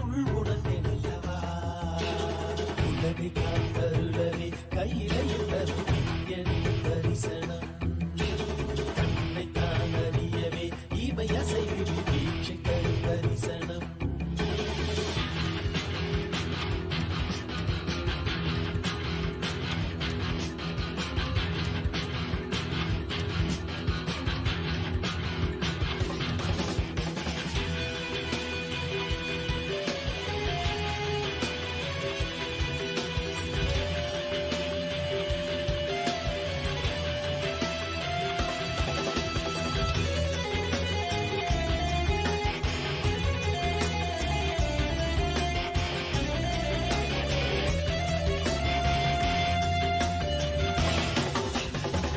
கடலும் கரைகளும் உன் திரு கைகள் தந்ததே இரவும் பகலுமே உன் திரு கண்ணில் அசையுவே நாங்கள் என்ன கோள்கள் என்ன உம்மை பற்றிட ஏழு புவனங்களும் உம்மை சுற்றிட பொருளும் அருளும் தர மனதின் இருவிலக பரமசிவ தரிசனம் மாயை வென்று விட ஞானம் பெற்று விட மோட்சம் தரும் தரிசனம் பல சித்த புருஷர்களின் ஞானி யோகிகளின் தவமெனின் தரிசனம் அடியும் முடியையும் ஒன்றாய் காண்பதற்கு கையிலையில் தரிசனம் சதுர்வேத கோஷமுடன் நாத கீதங்களின் ஒளியில் இடி தரிசனம்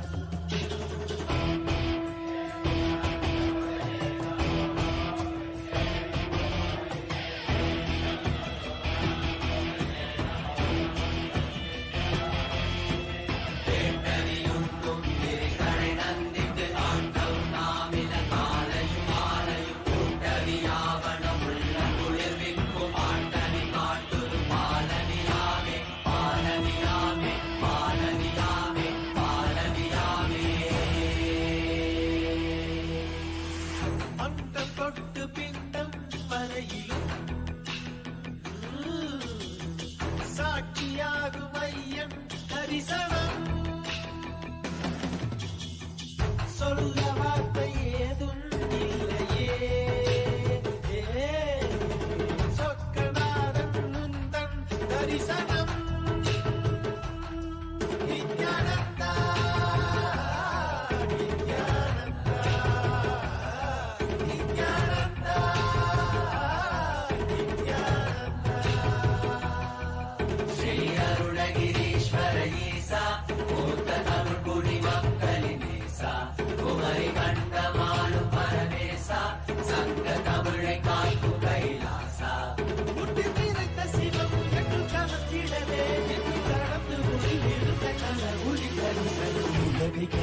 கையிலையும் தரும் தீயட்டி தரிசனம் கண்ணை காணறியவே இவை அசைவிடு தீட்சை தனி தரிசனம் உலகை காத்தருளவே கையிலையும் தரும் தீயட்டி தரிசனம் கண்ணை காணறியவே இவை அசைவிடு தீட்சை தனி தரிசனம்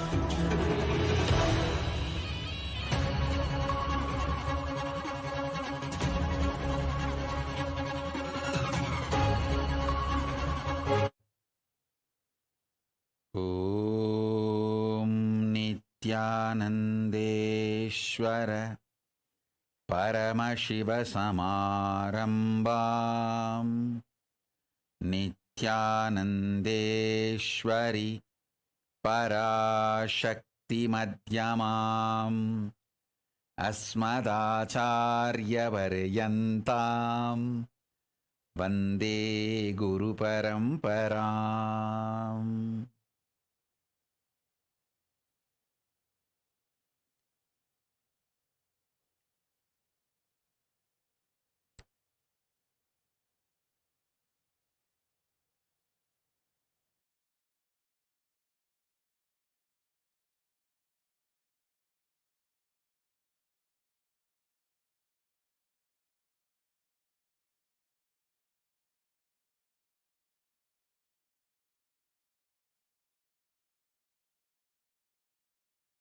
I welcome you all with my love and respects. I welcome all the devotees, disciples, Samajis, Satsangis, Srimahans, Mahans, Tanidar, Kotari, visitors, viewers, Sarvanyapita Yajamans, Kartas,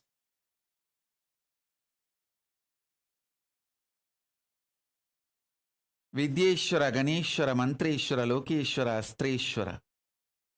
I welcome all of you with my love and blessings.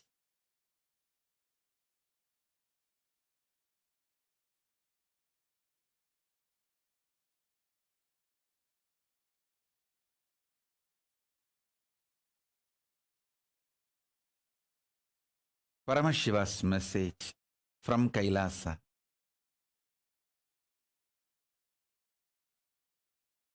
Listen. Physics of the conscious sovereignty is all about building body with a spiritual stamina to hold the conscious sovereignty and radiate the conscious sovereignty. Listen. I'm just filled with the Paramashiva space. The me I am experiencing in me is the cosmic me, the Paramashiva. And I also know the me you are experiencing in you right now is also part of the Paramashiva's me, cosmic me.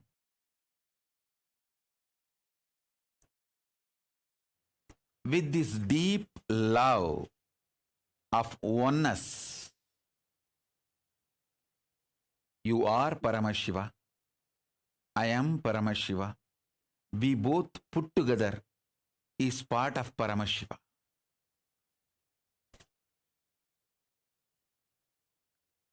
He has filled me, awakened me,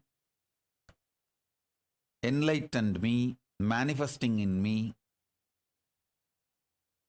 with that extreme joy, ecstasy I am sharing with you. Raw, naked truth as it is. as it is.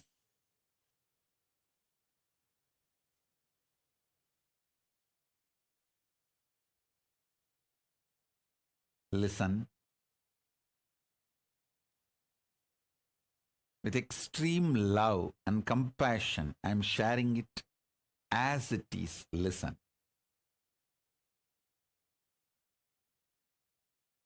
Spiritual stamina means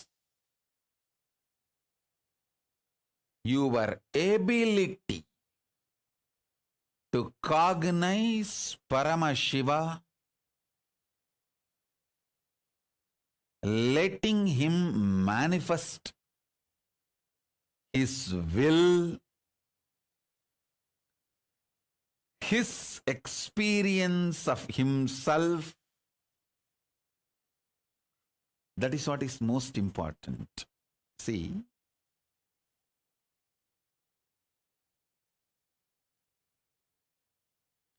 whoever decides to trust my introduction about me, I feel so overwhelmingly loved by them and loving them. Listen.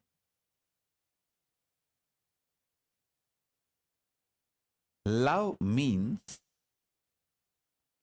whoever trusts your introduction of by yourself, about yourself, you simply love that person and that person simply loves you. Listen. When you trust Krishna's introduction about himself, who he is, how he is, how he feels about himself, Adityanam Aham Vishnu, how Krishna declares among the Adityas. So, he opens himself.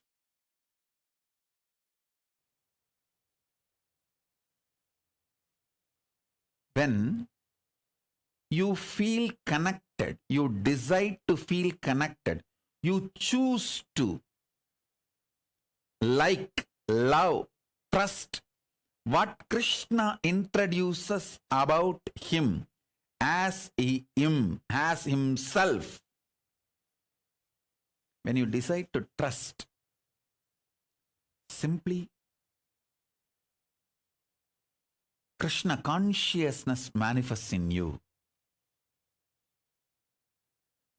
If you decide to trust the anti-Krishna gang, abusers, their version of Krishna, how Saguni talks about Krishna and Krishna's sexuality, how Shishubala talks about Krishna and Krishna's sexuality, how Shishubala describes Krishna and Krishna's people. Shishubala may give very valid, logical evidences for your independent investigation. He may have everything to support your independent investigation. The selfie Krishna took when he hugged his gopikas may be available for you.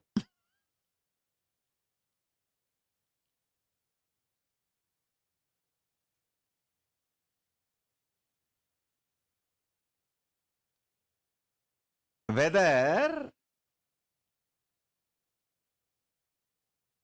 the Shishubala and his culinary gang, the Shishubala gang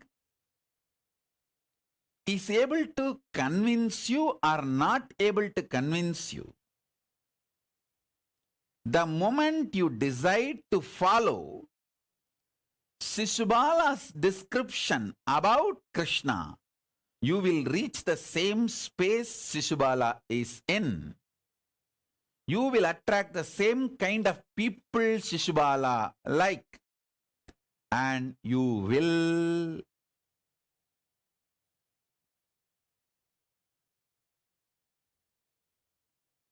naturally be in Shishubala's gang and die, rot, destroy yourself. Listen. Whom you choose to trust, feel connected, you fall into that gang.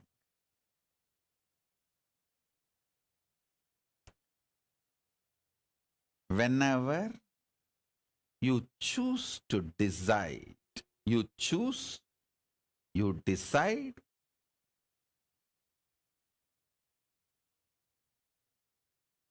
to listen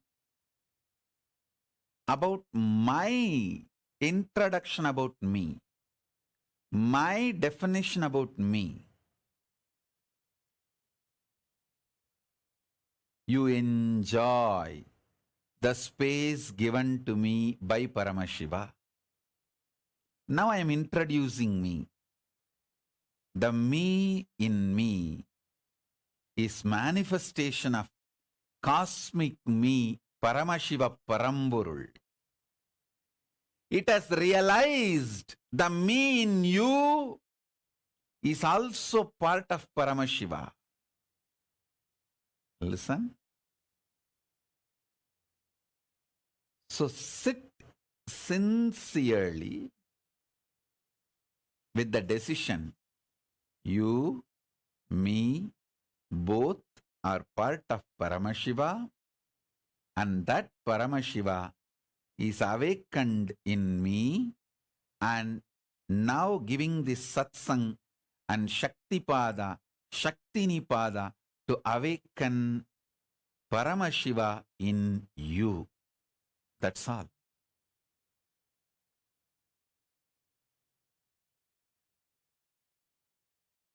This is the exact, precise, truthful, honest introduction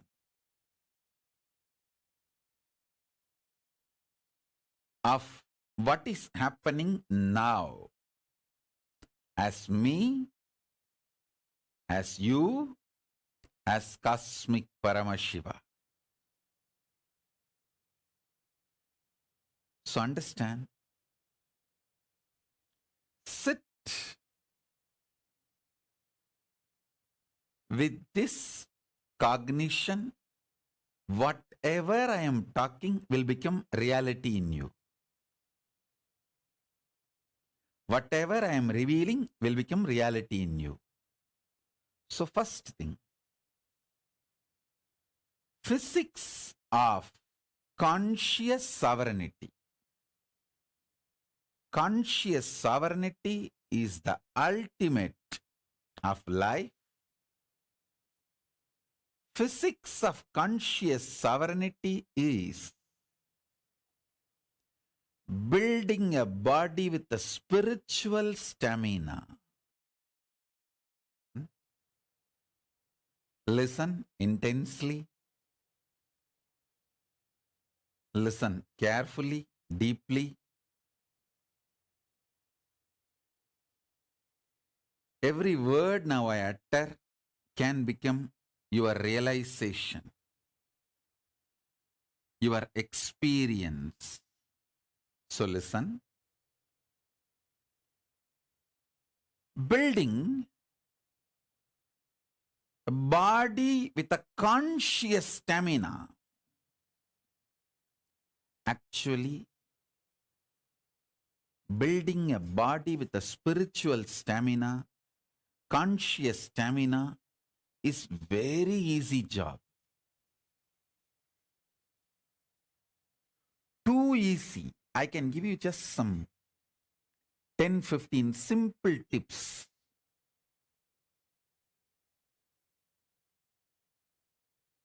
If you start following for few days, automatically you will build a body with a conscious stamina which can manifest Paramashivatva.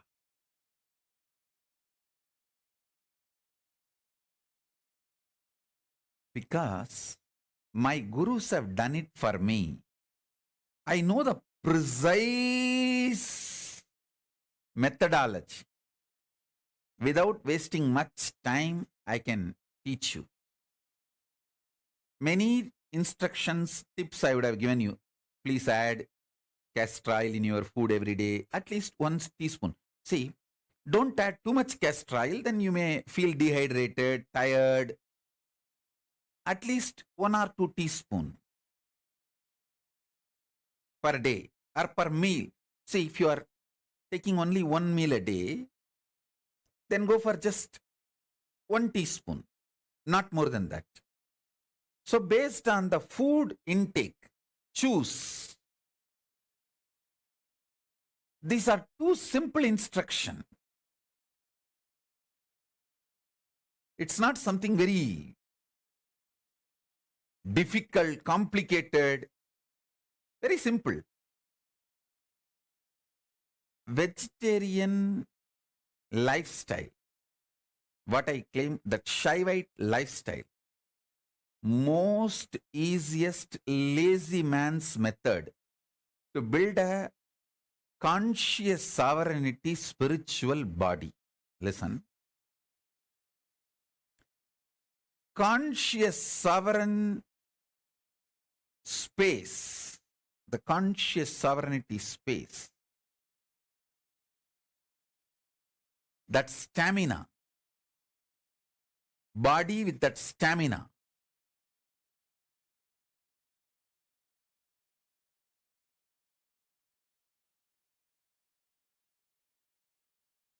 once you start manifesting, you will feel so happy to live inside your body.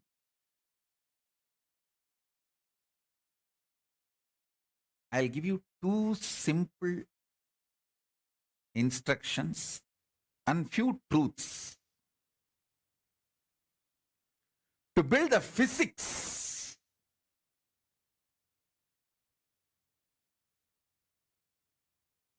Listen.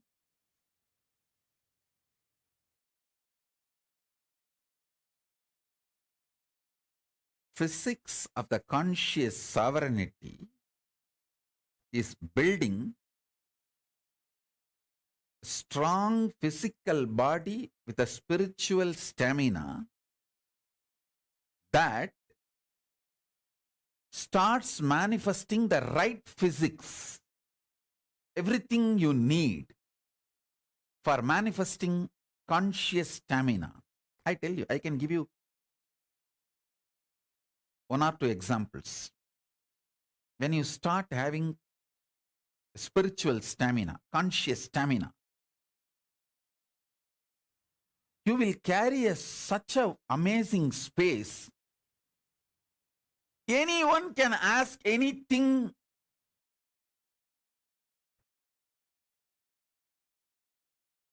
You will never feel irritated. You just know you are so happy they asked you. You will never feel demanded. You are so happy. The people come into your space.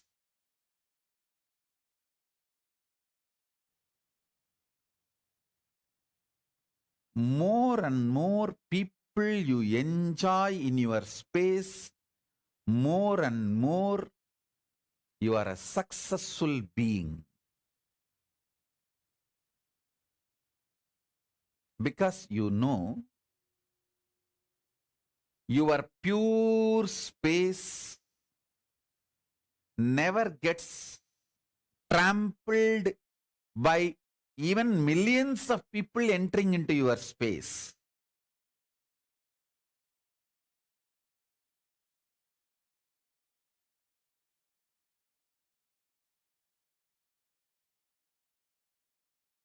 The conscious stamina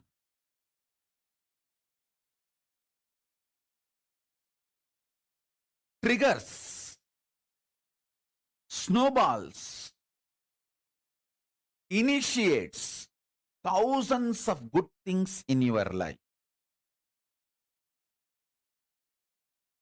I tell you,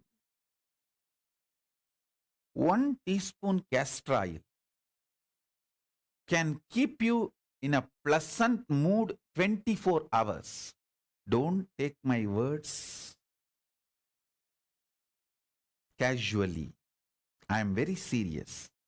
If you start doing it, you will understand. If you start doing it, you will understand. Within 6 months, you will understand. If you are a person constantly irritated, easily triggered, just use castor oil. You may think, what, castor oil? To remove the irritation? Yes, I am telling you.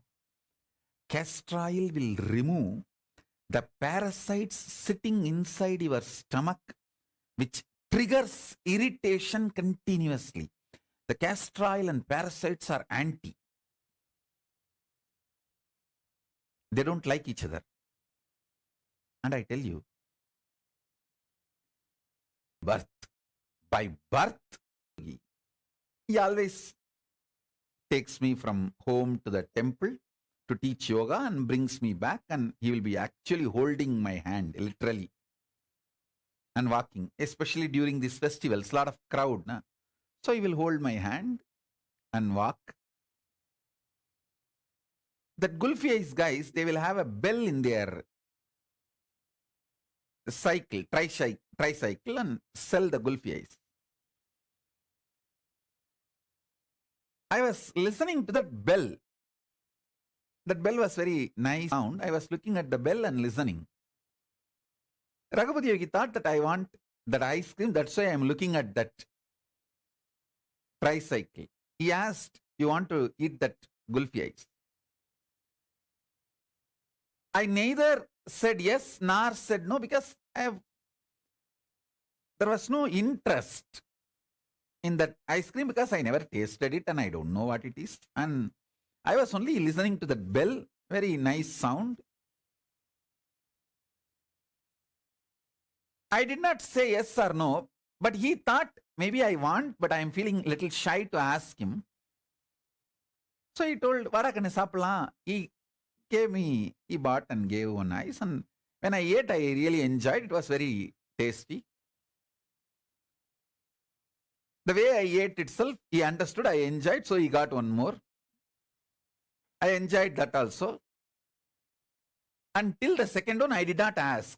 The third one, I myself said, get one more. Then he started laughing. He said,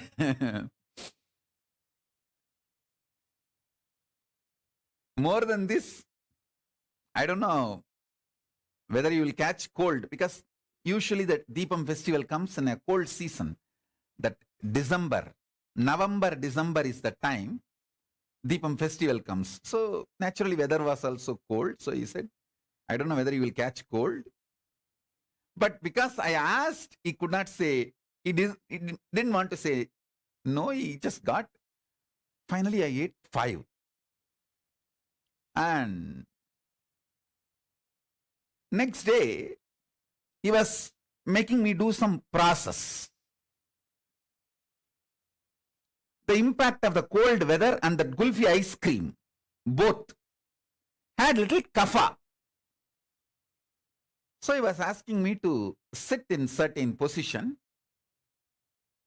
to help me do my spiritual process. Usually he will make me sit and do any rituals need to be done, like a yajna or homa, small havan or puja, and then initiate me into the pranayama or the kriya which I am supposed to do. And he did all that rituals. And he started initiating me, telling me to do what I am supposed to do. But I was missing few steps, especially some of the kumbhaka, some of the pranayama. If I have to hold the breath for 60 seconds, he will just tell that I have to hold till he counts 60. I will just hold. That's all. There is no question of that 58, I will leave the breath, or 59, I'll start changing the breathing pattern. Nothing. Simply I'll obey what he says. That day, at least 2 times, I missed the count. He was counting 1, 2, sometimes just to test me. After number 20 or 30, he will miss and he will start. No, wait. I'll start. Then he will again start 1, 2, 3. He's an amazing, extremely loving, patient guru.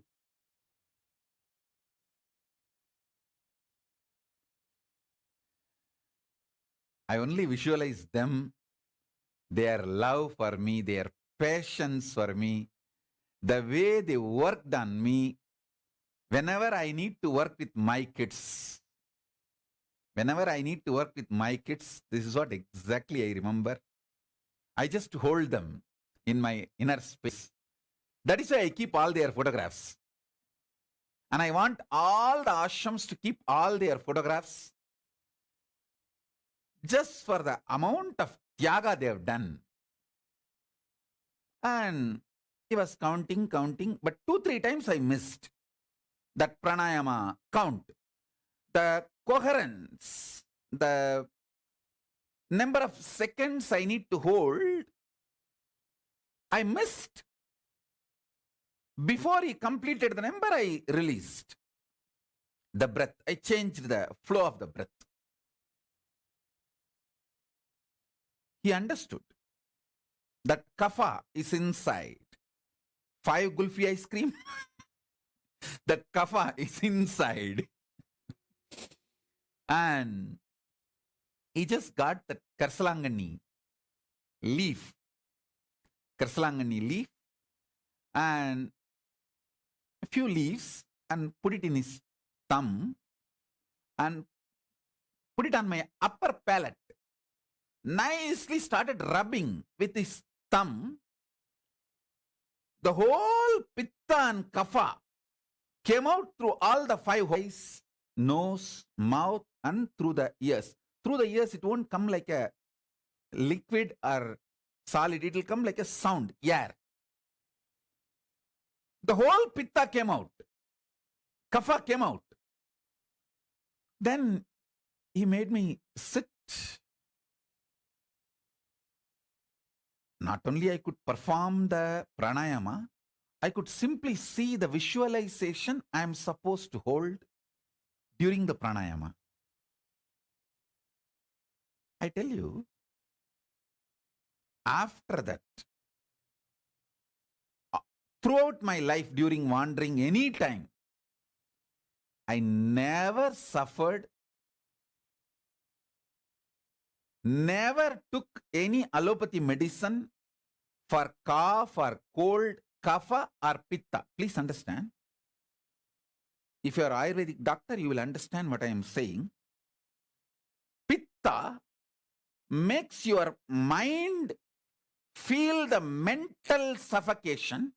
Kapha makes your body feel the suffocation.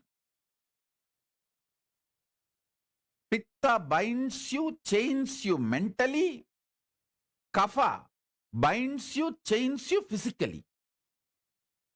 Physically means internal organs.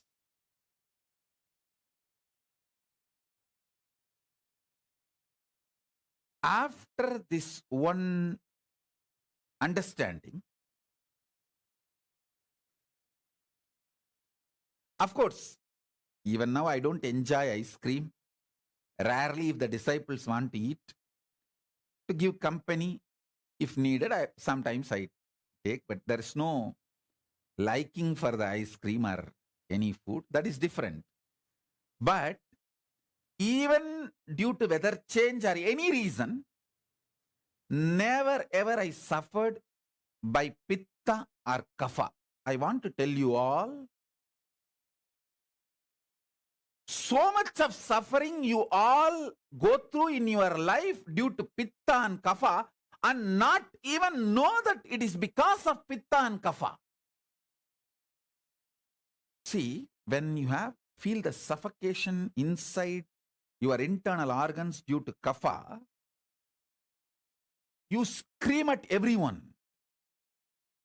When you suffer the pitta, even you are not sure about your future. Please understand. See, after that, many times I used to do the same. I'll make that karsalangani either as a paste or a powder or some form, just leaf or kalvathila vechi arachi. It means kalvam is a stone, small stone on that. If you keep the leaf and put little water and make it like a paste. In some form, I'll apply it on my thumb and put it on the palate, upper palate. So the whole pitta and kapha will come out. Listen carefully. It's very important. Because the pitta and kapha is cleansed again and again, not only I never suffered the cough, cold and its impact, I always felt very stable about myself and my future decision. Listen carefully. Your pitta is responsible for making you doubt about yourself and about your future. See, many times you feel insecure. Oh, if I take sannyas, will I be happy in Kailasa? If I take up this commitment, will I be happy in my life? Not being sure about yourself, you destroy your life so much.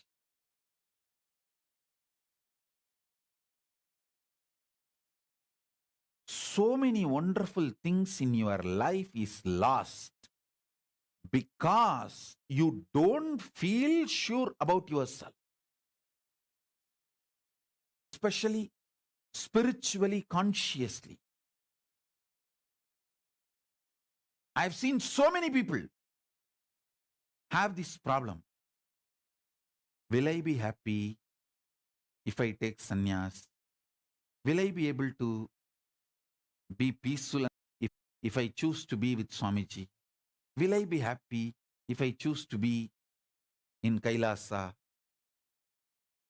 All you need is just this karsalangani powder, karsalangani leaf, and every day apply on your upper palate and clean whole pitta and kapha. Make your body samatva body, samatva sarira.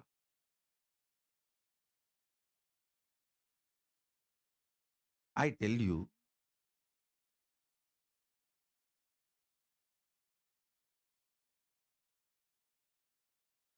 not only my guru gave me 5 gulfi ice cream, he gave me something, the greatest, which is useful in my life till today. That is using karsalangani and taking out all the pitta and kapha and making me balanced. Listen, whenever your internal organs are strong, your breathing becomes strong.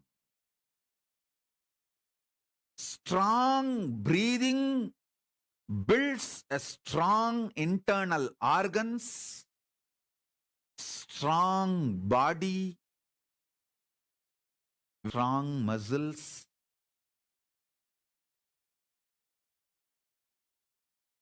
Karsalangani powder, taking it in your thumb, applying on the upper palate and cleaning all the kapha and pitta is such a simple act.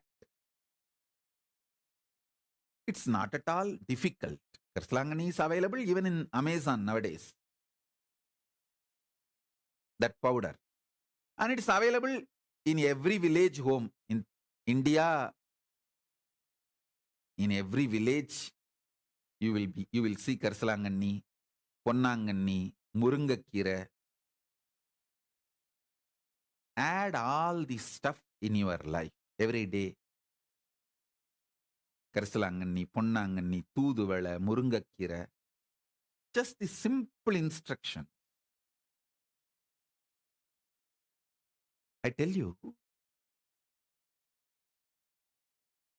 strong internal organs, when the kapha is cleansed, you get the stamina in your breathing, strong breathing.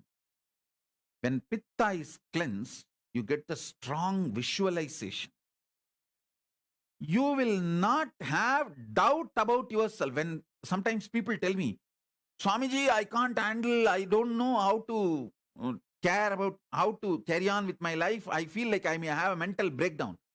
This problem is because of the pitta. If you ever had the feeling, oh, I may have a mental break, I'm feeling suffocated.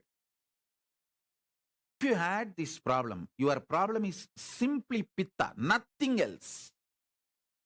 Apply Karislanganni on your upper palate. Clean your pitta. You will have so much confidence about you.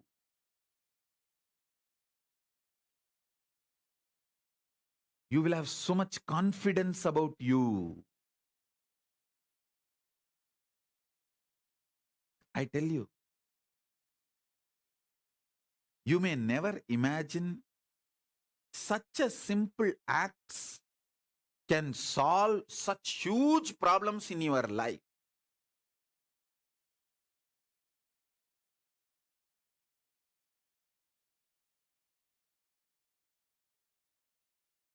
You don't even need to do this cleaning the pitta and kapha every day. But actually, if you start using, you may really enjoy it and you may start doing every day. If you start doing every day, great. But even if you do 3 times a day, 4 times a day,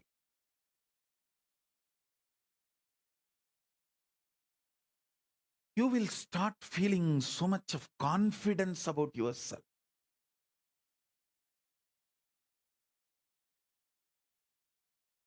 Sure of you. Yes, I can handle life. See,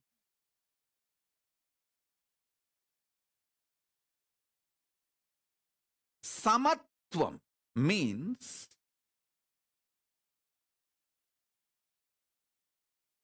at any situation of my life, I am only thinking as per dharma, and same way I will live and leave the body with the same dharma. If needed, I will take another one body, continue to strengthen my dharma till I reach moksha. Over.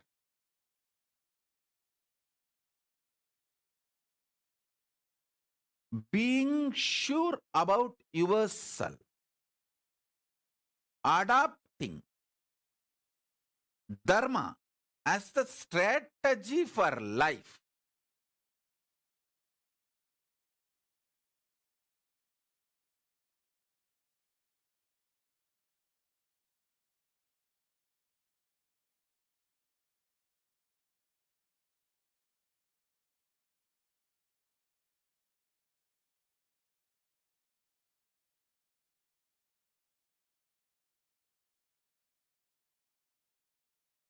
is the most ultimate peaceful decision you can take in your life. Once you decide, come what may, I am going to decide everything, handle everything based on dharma. Over. That moment you are enlightened, you are liberated, you are free. Because after that you don't need your cunning, strategic, culinary mind. See, this extremely selfish, violent, strategic mind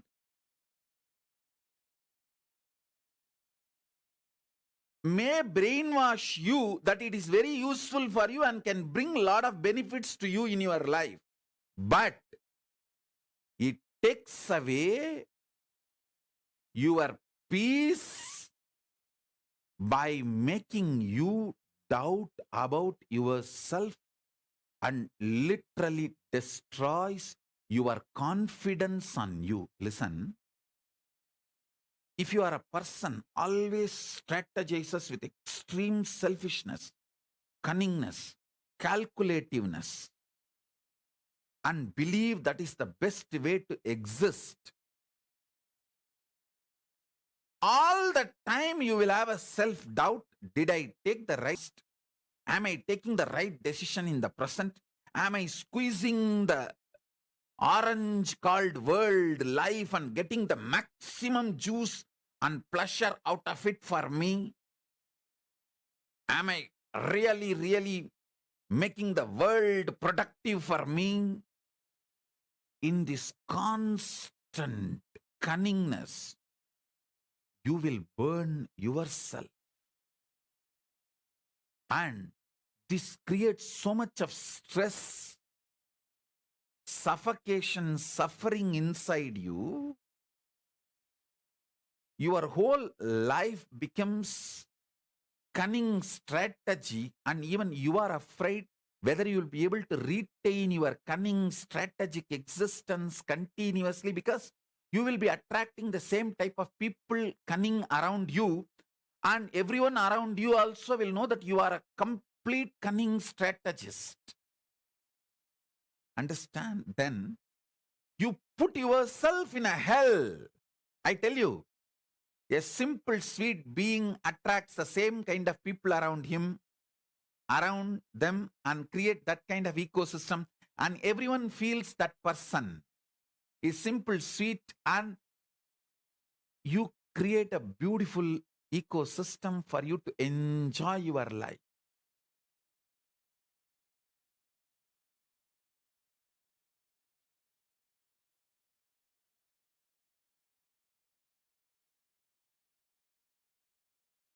Tell you,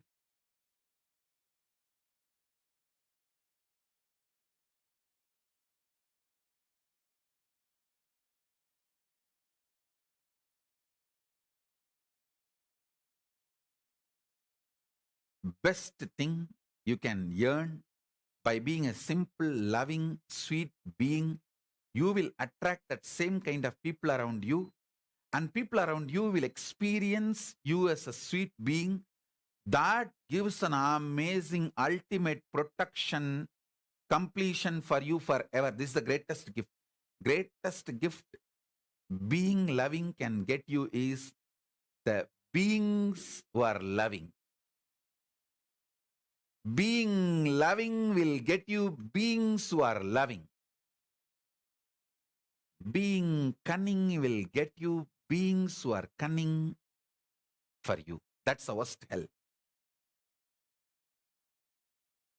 So you can create heaven or hell. It depends on how you decide about you. If you decide, from now, ahimsa paramo dharmaha, dharma is the center with which I'll make all decision. No question of cunning, selfish, constantly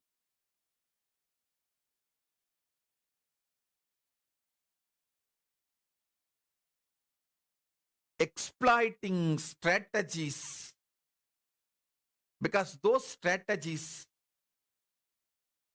may get small benefits in the initial level, but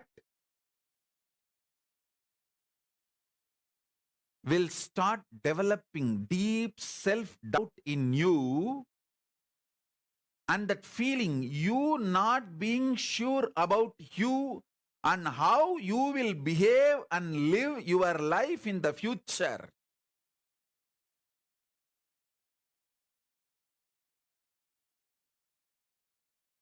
And finally, it will lead to implosion. you collapsing internally.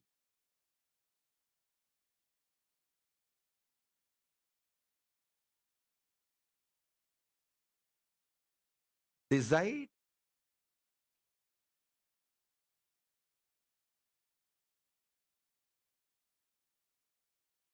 Swalpamapyasya dharmasya trayate mahato bhayat. Krishna says, even if you practice what I am teaching a little bit, problems of mountain size will be destroyed. Even if you follow the Guru Vak little bit,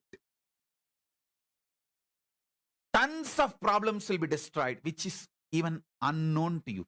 See, the best thing is when you follow the Guru Vak, simple instructions, the greater problems just disappear. They don't even show up in front of you. You may not even know how many problems you avoided, you escaped. Just this one Karsalangani, cleaning the Vada and Kapha and Pitta. How much I became sure about me. See, when the Kapha and Pitta is balanced, you don't feel suffocated mentally or physically in your internal organs. So you will always take very dharmic decisions, not irritated, agitated, aggressive mood. You will not make decisions. All decisions you make during the I, Kapha and Pitta are dangerous to your life and to your existence. Keeping the Kapha and Pitta balanced will make you always take very sweet, beautiful decisions. Life will flow such powerful way. You know, even if you obey Guru's instruction, one small instruction, 10,000s of big problems will not even come to you. Not only you will be solving any problem comes to you, there are many problems which will never come to you. Many problem will never come to you. Any problem which comes to you, you will simply dissolve it.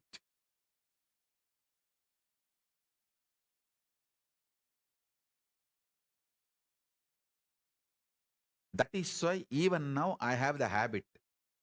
I will not calculate my Guru Vaks to the direct benefit it brings. See, if I calculate, if I apply Karsalangani on my upper palate and remove the Vada, Pitta, Vada, the Kapha and Pitta and Kapha, I will not catch cold.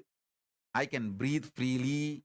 If I calculate and make the logical decision, only when I have a cough, cold, I will practice and I will have the benefit. But many times simply I will follow the Guru Vak. Wherever I see the Karsalangani in my wanderings and wherever I can get, simply I will start applying. Because I just want to do what my Gurus told me. Because of my obedience to my Guru Vak, not only I never suffered with cough, cold, the Kapha and Pitta problems, I always had a samatva, balanced decision making, dharmic decision making, inner space, which brought tremendous strength about me, being sure about me. I tell you, when I got out of my home, when I left my home, I never had insecurity or not being sure about how I will handle my future, whatever future brings, how I will handle, never had a problem. Same way, in 40, literally after establishing kingdoms, everything I need for my life, I just walked out of everything. I had the same spirit, courage, confidence. I can rebuild.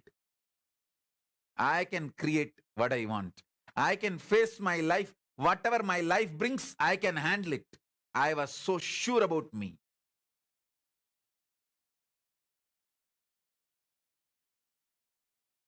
Me being sure about my ability to handle the future, whatever future may bring, that is what I call my Shraddha towards my Guru Parampara.